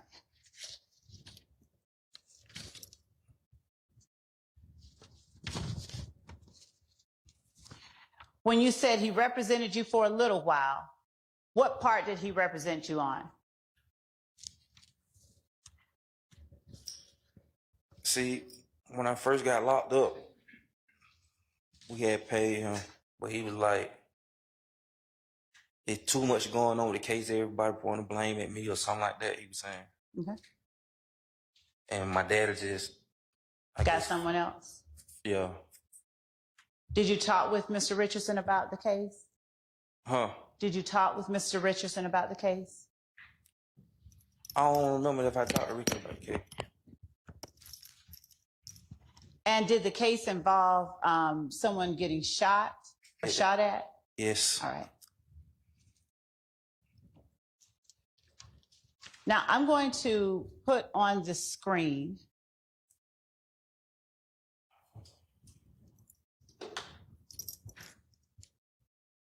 for State's Exhibit, I'm sorry, Defense Stillwell Exhibit 49, the first paragraph, or the first count in that indictment that has been admitted. And what you pled guilty to and what you admitted your guilt in Defense Stillwell 49 was that on April 28, 2015, you unlawfully, while associated with a criminal street gang, participated in criminal gang activity through the commission of one of the following offenses: aggravated battery, aggravated assault, criminal damage to property in the first degree, and possession of a firearm during the commission of a felony. Is that, well? Yeah. I'm going to show it to you while we're getting our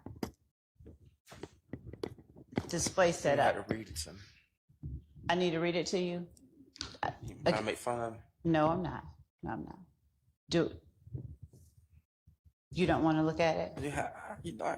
What's the question? The question was, isn't it true that you admitted that you committed the acts on April 28, 2015 of aggravated battery, aggravated assault, criminal damage to property in the first degree, and possession of a firearm during the commission of a felony while associated with a criminal street gang, and that you participated in criminal street gang activity through the commission of those acts? Yes. All right. And you said on cross-examination with Mr. Shart that you refused to accept a plea with the state.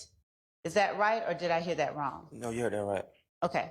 Now, did that mean that you entered into what is called a non-negotiated plea, like you didn't have any agreement when you went up and made this admission? What I meant by that was that when they was trying to get me to testify on Mr. Sledge, because he was still on the street, I ain't accept that. That's what I meant. Okay. So this admission that you made wasn't in exchange for anything that the state gave you. You just went and put yourself at the mercy of the judge. Yes. All right. And when you made that admission at the mercy of the judge, you admitted that the gang you were committing these acts for was YSL, didn't you? Yes. All right. I'm going to ask you the same question about Defense Stillwell exhibit number 50. As we put that paragraph that you admitted to, or that you pled guilty to, on the screen. Now, in this case, Defense Stillwell exhibit 50, do you remember, if you can look at it and tell me who represented you in this particular case? You have to tell me. Who represented you? Ricky at first, and then I said locked up so long that I don't remember. I just know at the end I ain't had Ricky. Okay. All right. So did Ricky talk to you about this particular case? I think he talked to the family or something like that. Okay. He probably talked on the phone about it. I don't know. All right. All right. And did he talk to you about what you were charged with?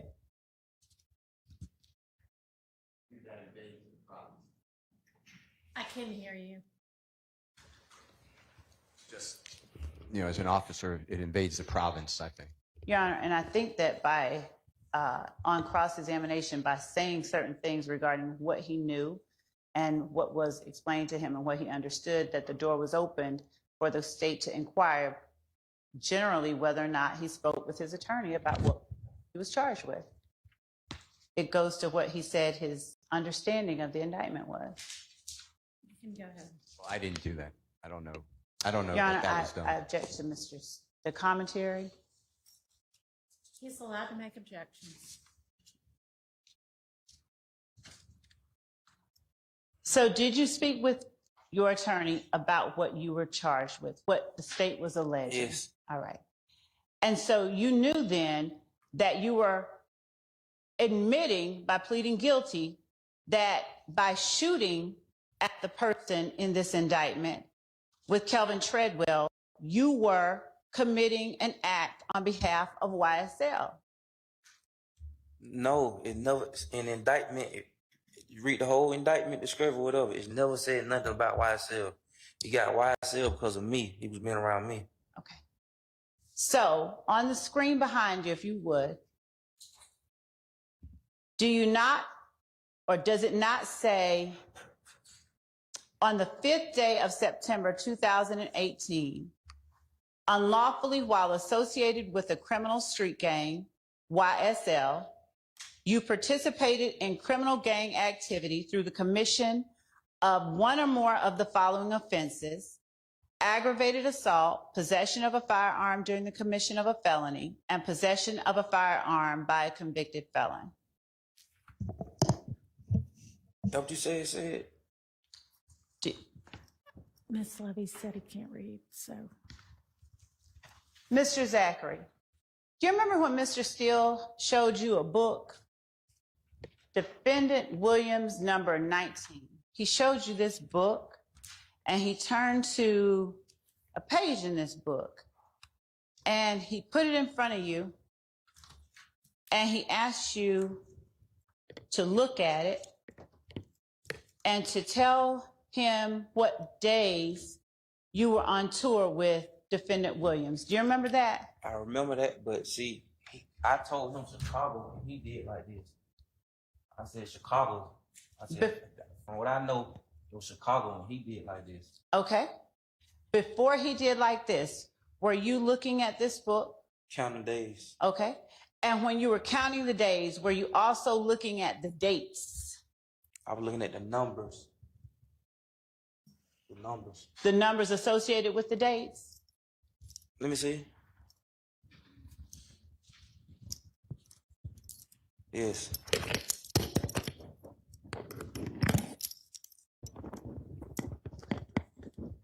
And in looking at the numbers, you notice that these dates only go from March 1st, 2015 to April 2nd, 2015. I ain't look at all on. Okay. Could you look at them and tell me if they do? How am I know? You said you were looking at the numbers. I'm looking at the numbers. So what were the numbers telling you? They say 315. Okay.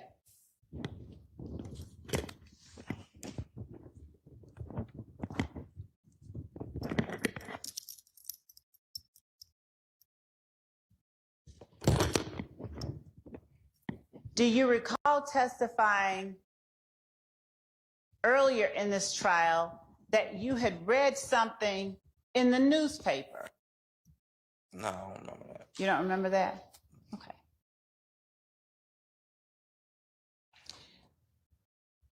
When Mr. Steele asked you whether or not, or why it is that you said you did not want any medication when I asked you, you said to Mr. Steele because you felt like the state was going to kill you?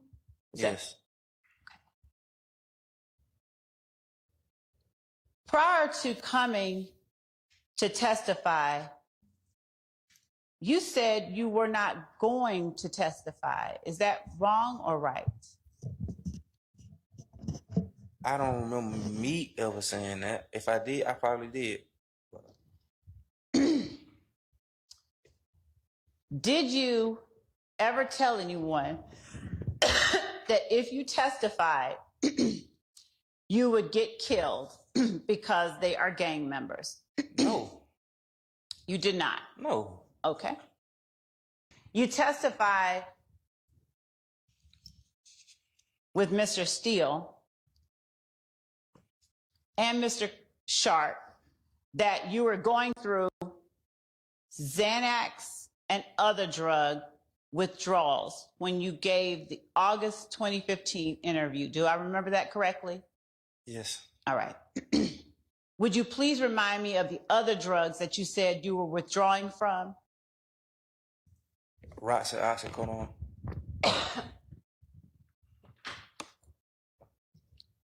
Does the withdrawal, is that the first time that you have ever suffered withdrawals from Roxy, oxycodone, and Xanax? I would like to know if he knows how withdrawal normally affects him personally. Just in jail. Okay. And now. Was that the first time in August of 2015 that you went through withdrawal? No. Okay. Do you even know how many times you had gone through those withdrawals? May 2015. Okay. And when you went through those withdrawals, would you tell the jury how it affected your ability to communicate? A lot. How? Like stomach, head. Okay. I'm up with my stomach. I've been telling you, I'm dumb with the pain right now. Okay. And the head hurt like. See, I keep grabbing my head. Okay. Throwing up, but I ain't threw up because I probably ain't ate in like 3 weeks. Okay. Well, were you offered the ability to eat? Yes. Okay. I just ain't got no. And I ain't when been you taking my medicine. and has anyone from the state tried to get you your medicine over the last 3 or 4 days? You have, yes. And did you believe that anybody from the state was going to kill you when we were trying to get you your medicine? What you mean? Like, at first when you asked me, did I want some medicine? Yes. First time. Okay, so what changed between then and the time that the state tried to get you your medicine? Because I ended up going back to the hospital. Okay. And was it the state that took you? Yes. Did we take you more than once? Yes. Did you believe that anyone from the state was going to kill you then? No. Okay. I said at the time when you first. Now, had anyone from the state threatened to kill you before then? No. Had I ever threatened you in any way? Not. I don't. What you mean, like threat? Like tell me you gonna kill me? That's what you said. So had I ever threatened you like Nah. that? Nah. Okay.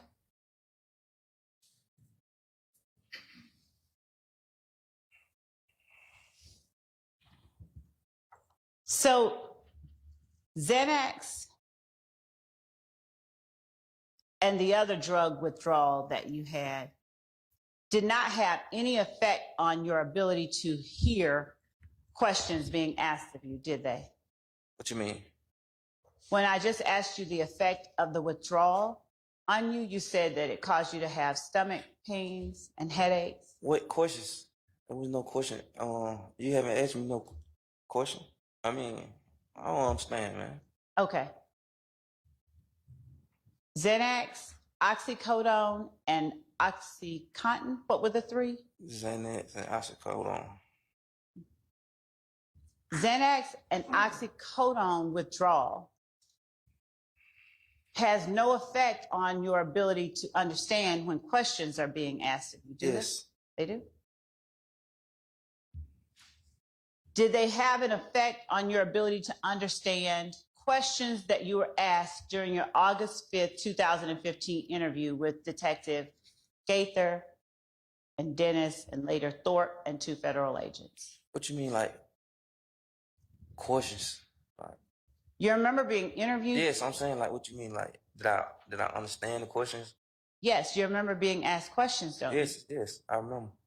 And did the withdrawal symptoms that you had, did the withdrawal that you were going through, did it somehow make you not able to understand the questions that you were being asked?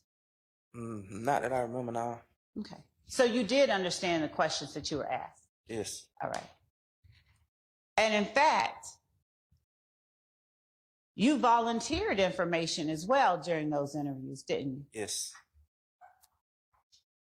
And that interview in August of 2015, that interview lasted over 3 hours, didn't it? Yeah, I don't think they was in on the whole time, but yes. Thank you. And you talked with detectives Gaither and Dennis for well over an hour. Yes. And during that time that you talked with detectives Gaither, Dennis, Thorpe, and the 2 federal agents, they sometimes asked you about matters that they had talked with you in the interview earlier, didn't they? In other words, if they talked with you when they first walked in the room about the shooting on April 28th, they might ask you about it an hour or so later. I think so. And they didn't always get their facts right when they asked you about it the second time, did they? No, I don't think so. And there were times, more than one time, that you actually had to correct them because they had it wrong about what you had said. Isn't that right? Probably. For instance, at one point, Detective Dennis asked you, talked to you later on in the interview about Nard telling you something at Thug's condo, and you said, no, Nard didn't talk about it that night. It wasn't until later on.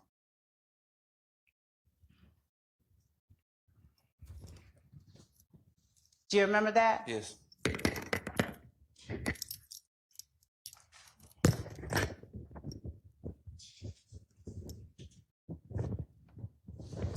And at one point, Detective Dennis started to ask you, when was and didn't finish the question, but you finished it for him and said, you talking about the video, aren't you?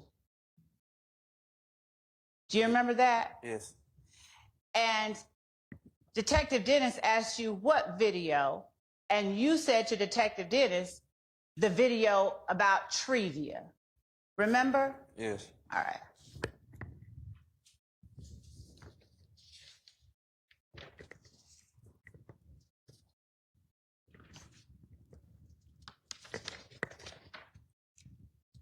You were asked by Mr. Steele about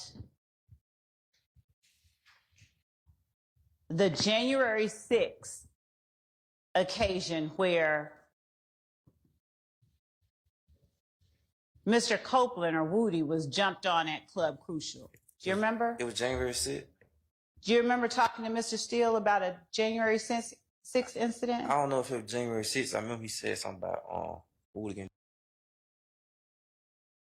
Talking to him about Woody getting jumped on days before Yes. Mr. Thomas got murdered? Yes.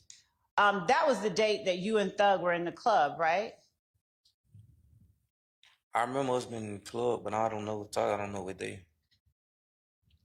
How many times in the week before Mr. Thomas got murdered do you know of Woody getting jumped at Club Crucial?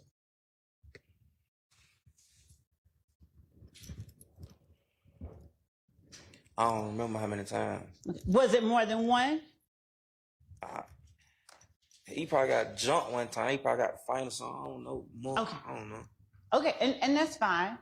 If that's all you remember. So you only remember him getting jumped once. But he stayed in some, so. I only mean the stuff you know about. I get it. Like I said, stuff you said in the club, he stayed in something in the clubs. So. The week before Donovan Thomas got murdered. He stayed in something in the club. Do you personally know of more than one time when he got jumped? Not jumped. Just, yes, jumped. Oh, jumped? No. Okay. And when he got jumped, Bloody J was there too, right? Yes. And in fact, Bloody J got jumped on outside of the club, right? I think so. I don't Okay. remember.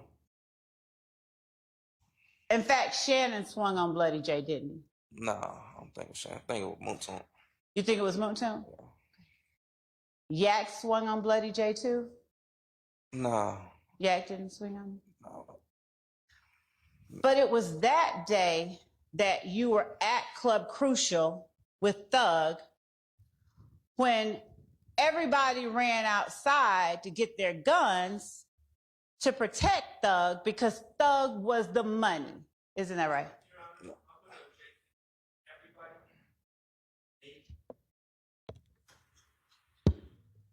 Previously, it's what the witness said. So, Overruled. is that right? They weren't running out there to get the guns for him. They just, because Woody was getting jumped on, so they just the reaction. Say that again now. They weren't. If anybody ran out there, it wasn't to get no gun to protect him. It was because of whatever Woody had going on. But didn't you tell the police in the August 5th, 2015 interview that that was when everybody jumped out, ran out to do, and then you were asked, what do you know? What do you mean? And you said they went to get the guns because Thug was the money. They were going to protect Thug. I mean, it wasn't just because of the money, just like I told you. If you want me to tell the truth, I'm telling you, it ain't. Because him, didn't nobody walk back to the door and get him. Huh? Say that. Didn't nobody walk back to the door and then or back in the club to get him. Okay. He walked on his own. Okay. And I understand that, but that is what you told the police, right? Yes. Okay. Now, when you told them Thug was the money, you meant Thug was the one that sort of gave money to you all, right? He ain't give me no money like that. You better ask for some gas money or something. He ain't just giving you no money. Okay. So what did you mean when you said they went out to get the guns to protect Thug because Thug was the money? I meant as in he ain't have security with him that night. Did you mention anything about not having security with him that night? No, but I know in my head. Well, then why'd you say they got guns to protect Thug because Thug was the money? Objection asked and answered. I asked why did you... Overruled. Because why would you let him get into something if you know he ain't doing that? One more time. What was Because that? why would you let him get into something if you know he ain't on that? And what was it that he would have been getting into? What do you mean? Like after fighting, like back then, like 9 times out of 10, probably was a shooting came behind it, and bullets could hit anybody. Okay. And so it was important to make sure that Thug didn't get hit with one, right? It wasn't important to make sure he didn't get hit. It's like make sure you get to it cold, okay? Like it's too much going on out here. Okay. And when you were talking with Shannon's lawyer on cross, you were asked by Shannon's lawyer if you would have done anything to get out of jail during that August 5th, 2015 interview. Do you remember being asked that? Yes. And you told Shannon's lawyer that you went in there trying to give the police information on anybody. No, better yet, you said to tell lies on people to get yourself out of jail. You told Shannon's lawyer that, right? I think it. I don't remember. And you said you would have told a lie on anybody the police wanted you to talk about just to get yourself out of jail. Remember that? Yes. All right. And you told Shannon's lawyer that you knew the police wanted to know about Shannon, so you told a lie on Shannon. Is that right? Yes. Okay. Now, you said on direct, and I believe on cross, that you also knew the police wanted to know about Thug, right? Yes. All right. But you didn't say that Thug knew anything about Donovan Thomas's murder, did you? No, I didn't. So you didn't want to get out of jail bad enough to lie and say Thug shot Donovan Thomas, right? Yes. Yes, what? I ain't. What? I don't understand that. Can you say it again? You never told the police that Thug shot Donovan Thomas, right? Yes. I never told them that. Right. But you believed that they wanted to know something bad about Thug, right? Yes. Right. Knowing that they wanted to know something bad about Thug, you still didn't say, hey, you didn't lie on Thug and say, Thug shot Donovan Thomas, correct? I ain't. Yeah. All right.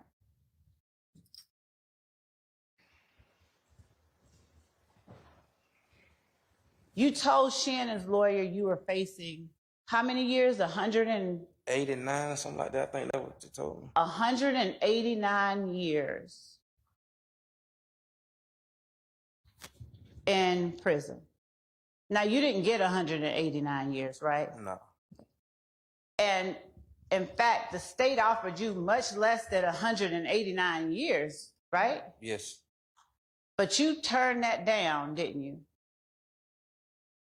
Yes. Okay. And you turned that down because you weren't going to testify against Montun, right? Yes. All right. So for you, is it fair to say you'd rather spend 189 years in prison than to testify against any one of your friends? As I had got older, yes. Okay.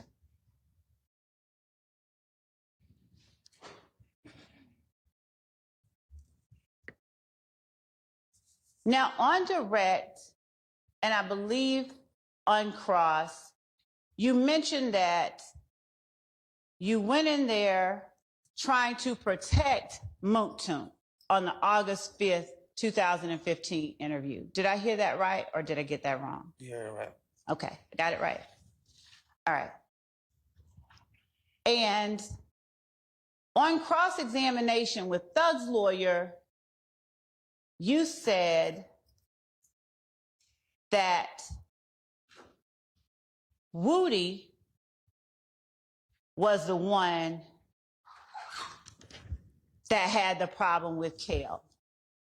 Did I get that right or did I get that wrong? You got it right. All right. Now,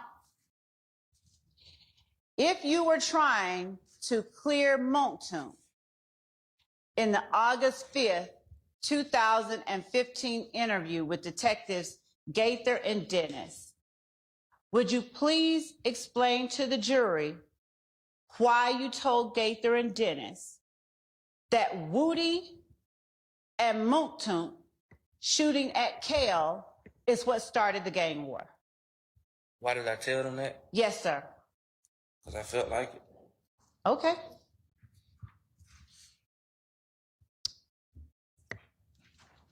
And if you were trying to protect Mooktoon, when you, as you told Shannon's lawyer, why did you tell the police that Mooktoon was always on go? Because I felt like it.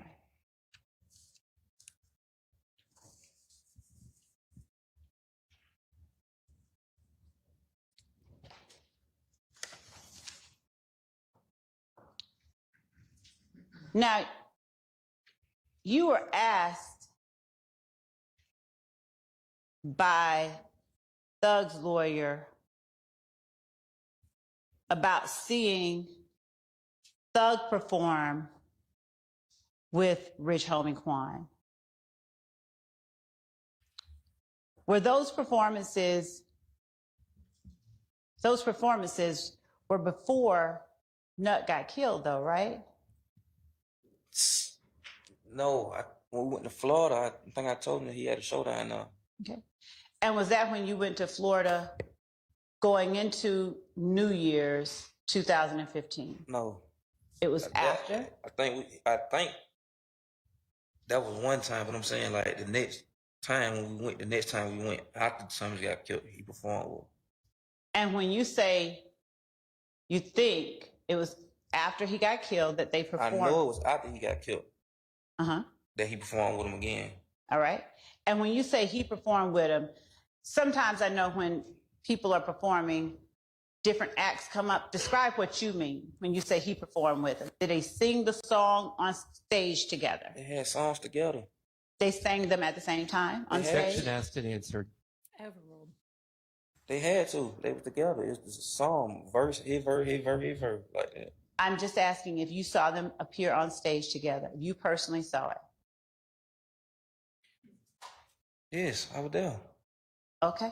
So you were there and you saw it. Objection asked and answered. Overruled. Did you personally see them perform on stage together?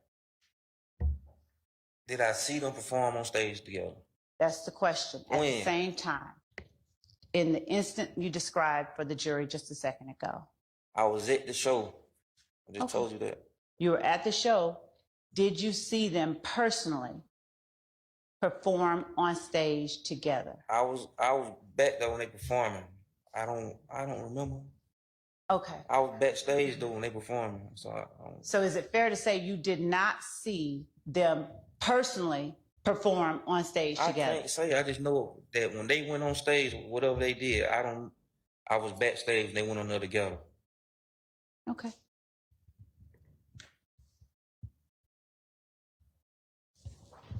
Now, you also said you were present when in March, Thug called Rich Homie Quan on stage a derogatory name that rhymed with Rich Homie Quan.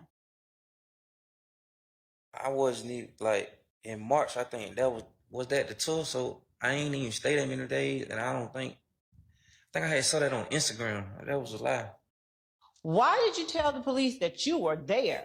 Because the police asked you how you know, and I'm going to use this horrible name and word because that's what you said. Didn't you tell the police that in March 2015, Thug called this gentleman, Rich Homie Quan? He used the name Bitch Homie Quan on stage in public to talk about Rich Homie Quan. I never heard him say that. It's not that's something I just heard. I never heard him say it. Why did I tell him that? I don't know. I'm just asking you, did I get it right? You did say that, right, to police? Yes. And in fact, you told the police that you were there personally and you saw it, right? I couldn't have been there. But did you tell them that? Probably. Okay. Now, did they ask you to tell them that? I don't know. All right.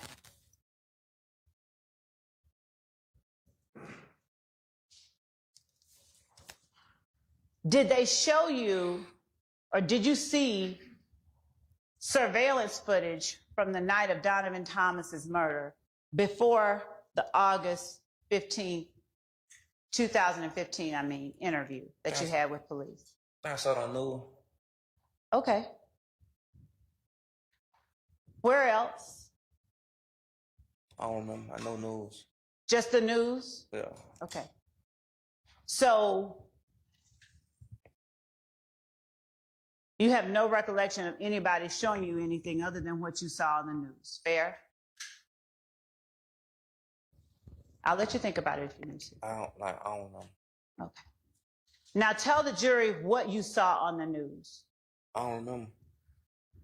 Okay. I just saw a car ride past you. Okay, thank you. A car riding past you. Do you know that area, 330 McDaniel Street? And by no, I mean, have you seen it in the daytime? No, I mean, yeah, I don't rode past before, but I don't know, like, the neighborhoods. Would you call that neighborhood if gang territory? That's really like, I don't know. It's really like Mechanicsville, really. Did you know the barbershop and the Texaco to be places that if gang hung out? I don't know. Like, no. No? Did you tell the police that? It's probably just something I made up. Okay. I don't went to that barbershop before I got a haircut. I'm sorry? I used to go to that barbershop to get a haircut. Okay. So you would have had a way to know if gang people hung out at that barbershop then, right? Yes. All right. And you would have had a way to know whether they no. I don't know. No. Okay. I don't know what somebody ain't get. Or what they is. Did you know you knew that Nut was if gang, didn't you? Did I know that he was ill gang? Yeah. I knew he was some.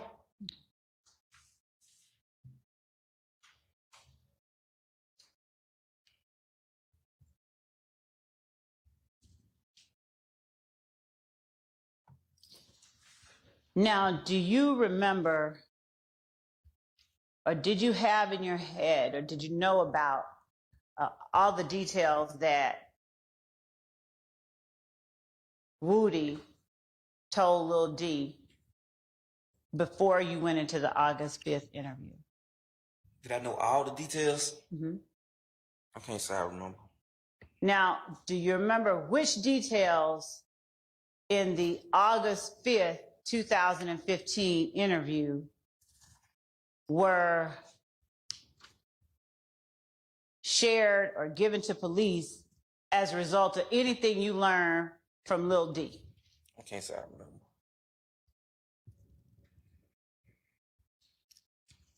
Do you remember whether you talked to Lil D about Summer getting shot at or shot towards at the Crystals? Do I remember talking to Ladie about it? Yes. I mean, I talked to him about everything, so probably, yeah. Okay. And would that have been him telling you or you telling him? They probably, because he was cool with, I was cool with, it probably went either way. Okay. Was there anything that Lil D told you to tell the police? No. Okay. And do you remember whether any of the three people that you were asked about on cross with respect to Defendant Stillwell Exhibit 49,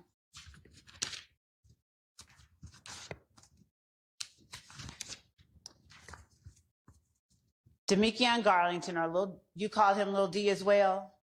D? D, Montunk, or you, did either one of you have dreadlocks on April 28, 2015? No.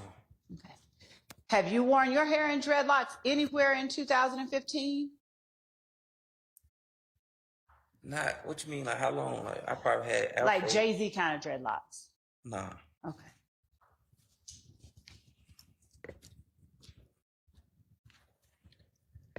And Montunk, anytime in 2015, was he wearing dreadlocks that looked kind of like Jay-Z's dreadlocks look now? Nah. Okay. Monton with it. Ain't wear no dread. Say that again? Ain't wear no dread. He never wore dreads? I ain't never saw him with no dread. Did you ever see D with any dreads, Demekion? No. All right.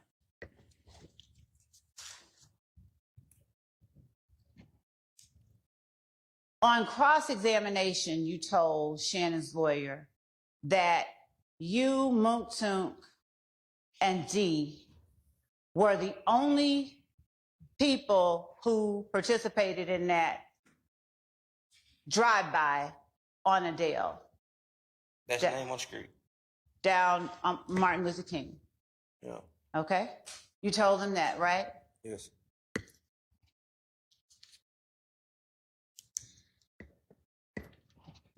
Is it fair to say that you have no idea what witnesses the police talked to about that shooting?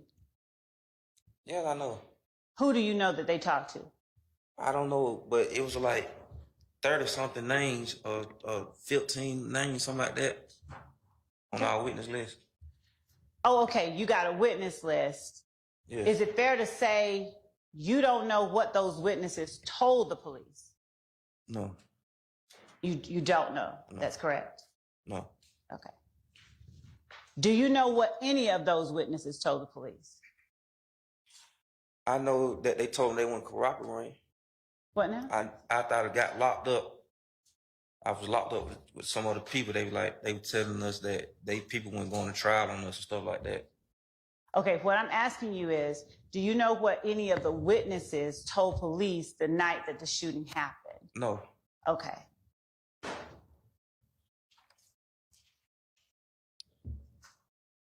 You told Shannon's lawyer that there was only one car, but you told the police in August 2015 that there were two, correct?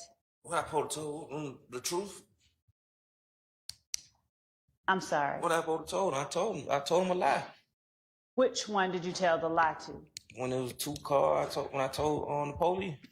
Now, would you please explain to the jury what benefit you got from telling the police that there were two cars instead of one? See, at first, I was just panicking, wanting to get out of jail. But I told you, as I got older and started learning in jail, I ain't want no jail. Oh, okay, I'm sorry. Explain that. I'm sorry. When I was younger, that's when I told the police that. But as I got older and I was in jail and I was learning, I ain't want no. When I was realizing, like, damn, I ain't want no deal. You didn't want a deal. Yeah, I ain't want no benefits off of it. Okay. Now, does that fall for the 2019 case or the 2018 case? 2018, I ain't say nothing to no police. Okay. You learned that it was better not to talk to the police. Yes. All right. Because you'd have to testify against your friends if you got a deal? No, it ain't just that. You put yourself in more trouble. Okay. All right. Now, I understand that as you got older, you learned better about talking to the police. But in that August 5th, 2015 interview, would you tell the jury how telling the police there were 2 cars benefited you? I thought it would have benefited me. I was just telling them lies. How? How would it have benefited you? That's all I'm asking. Shit. Just I was making up stuff, putting people there.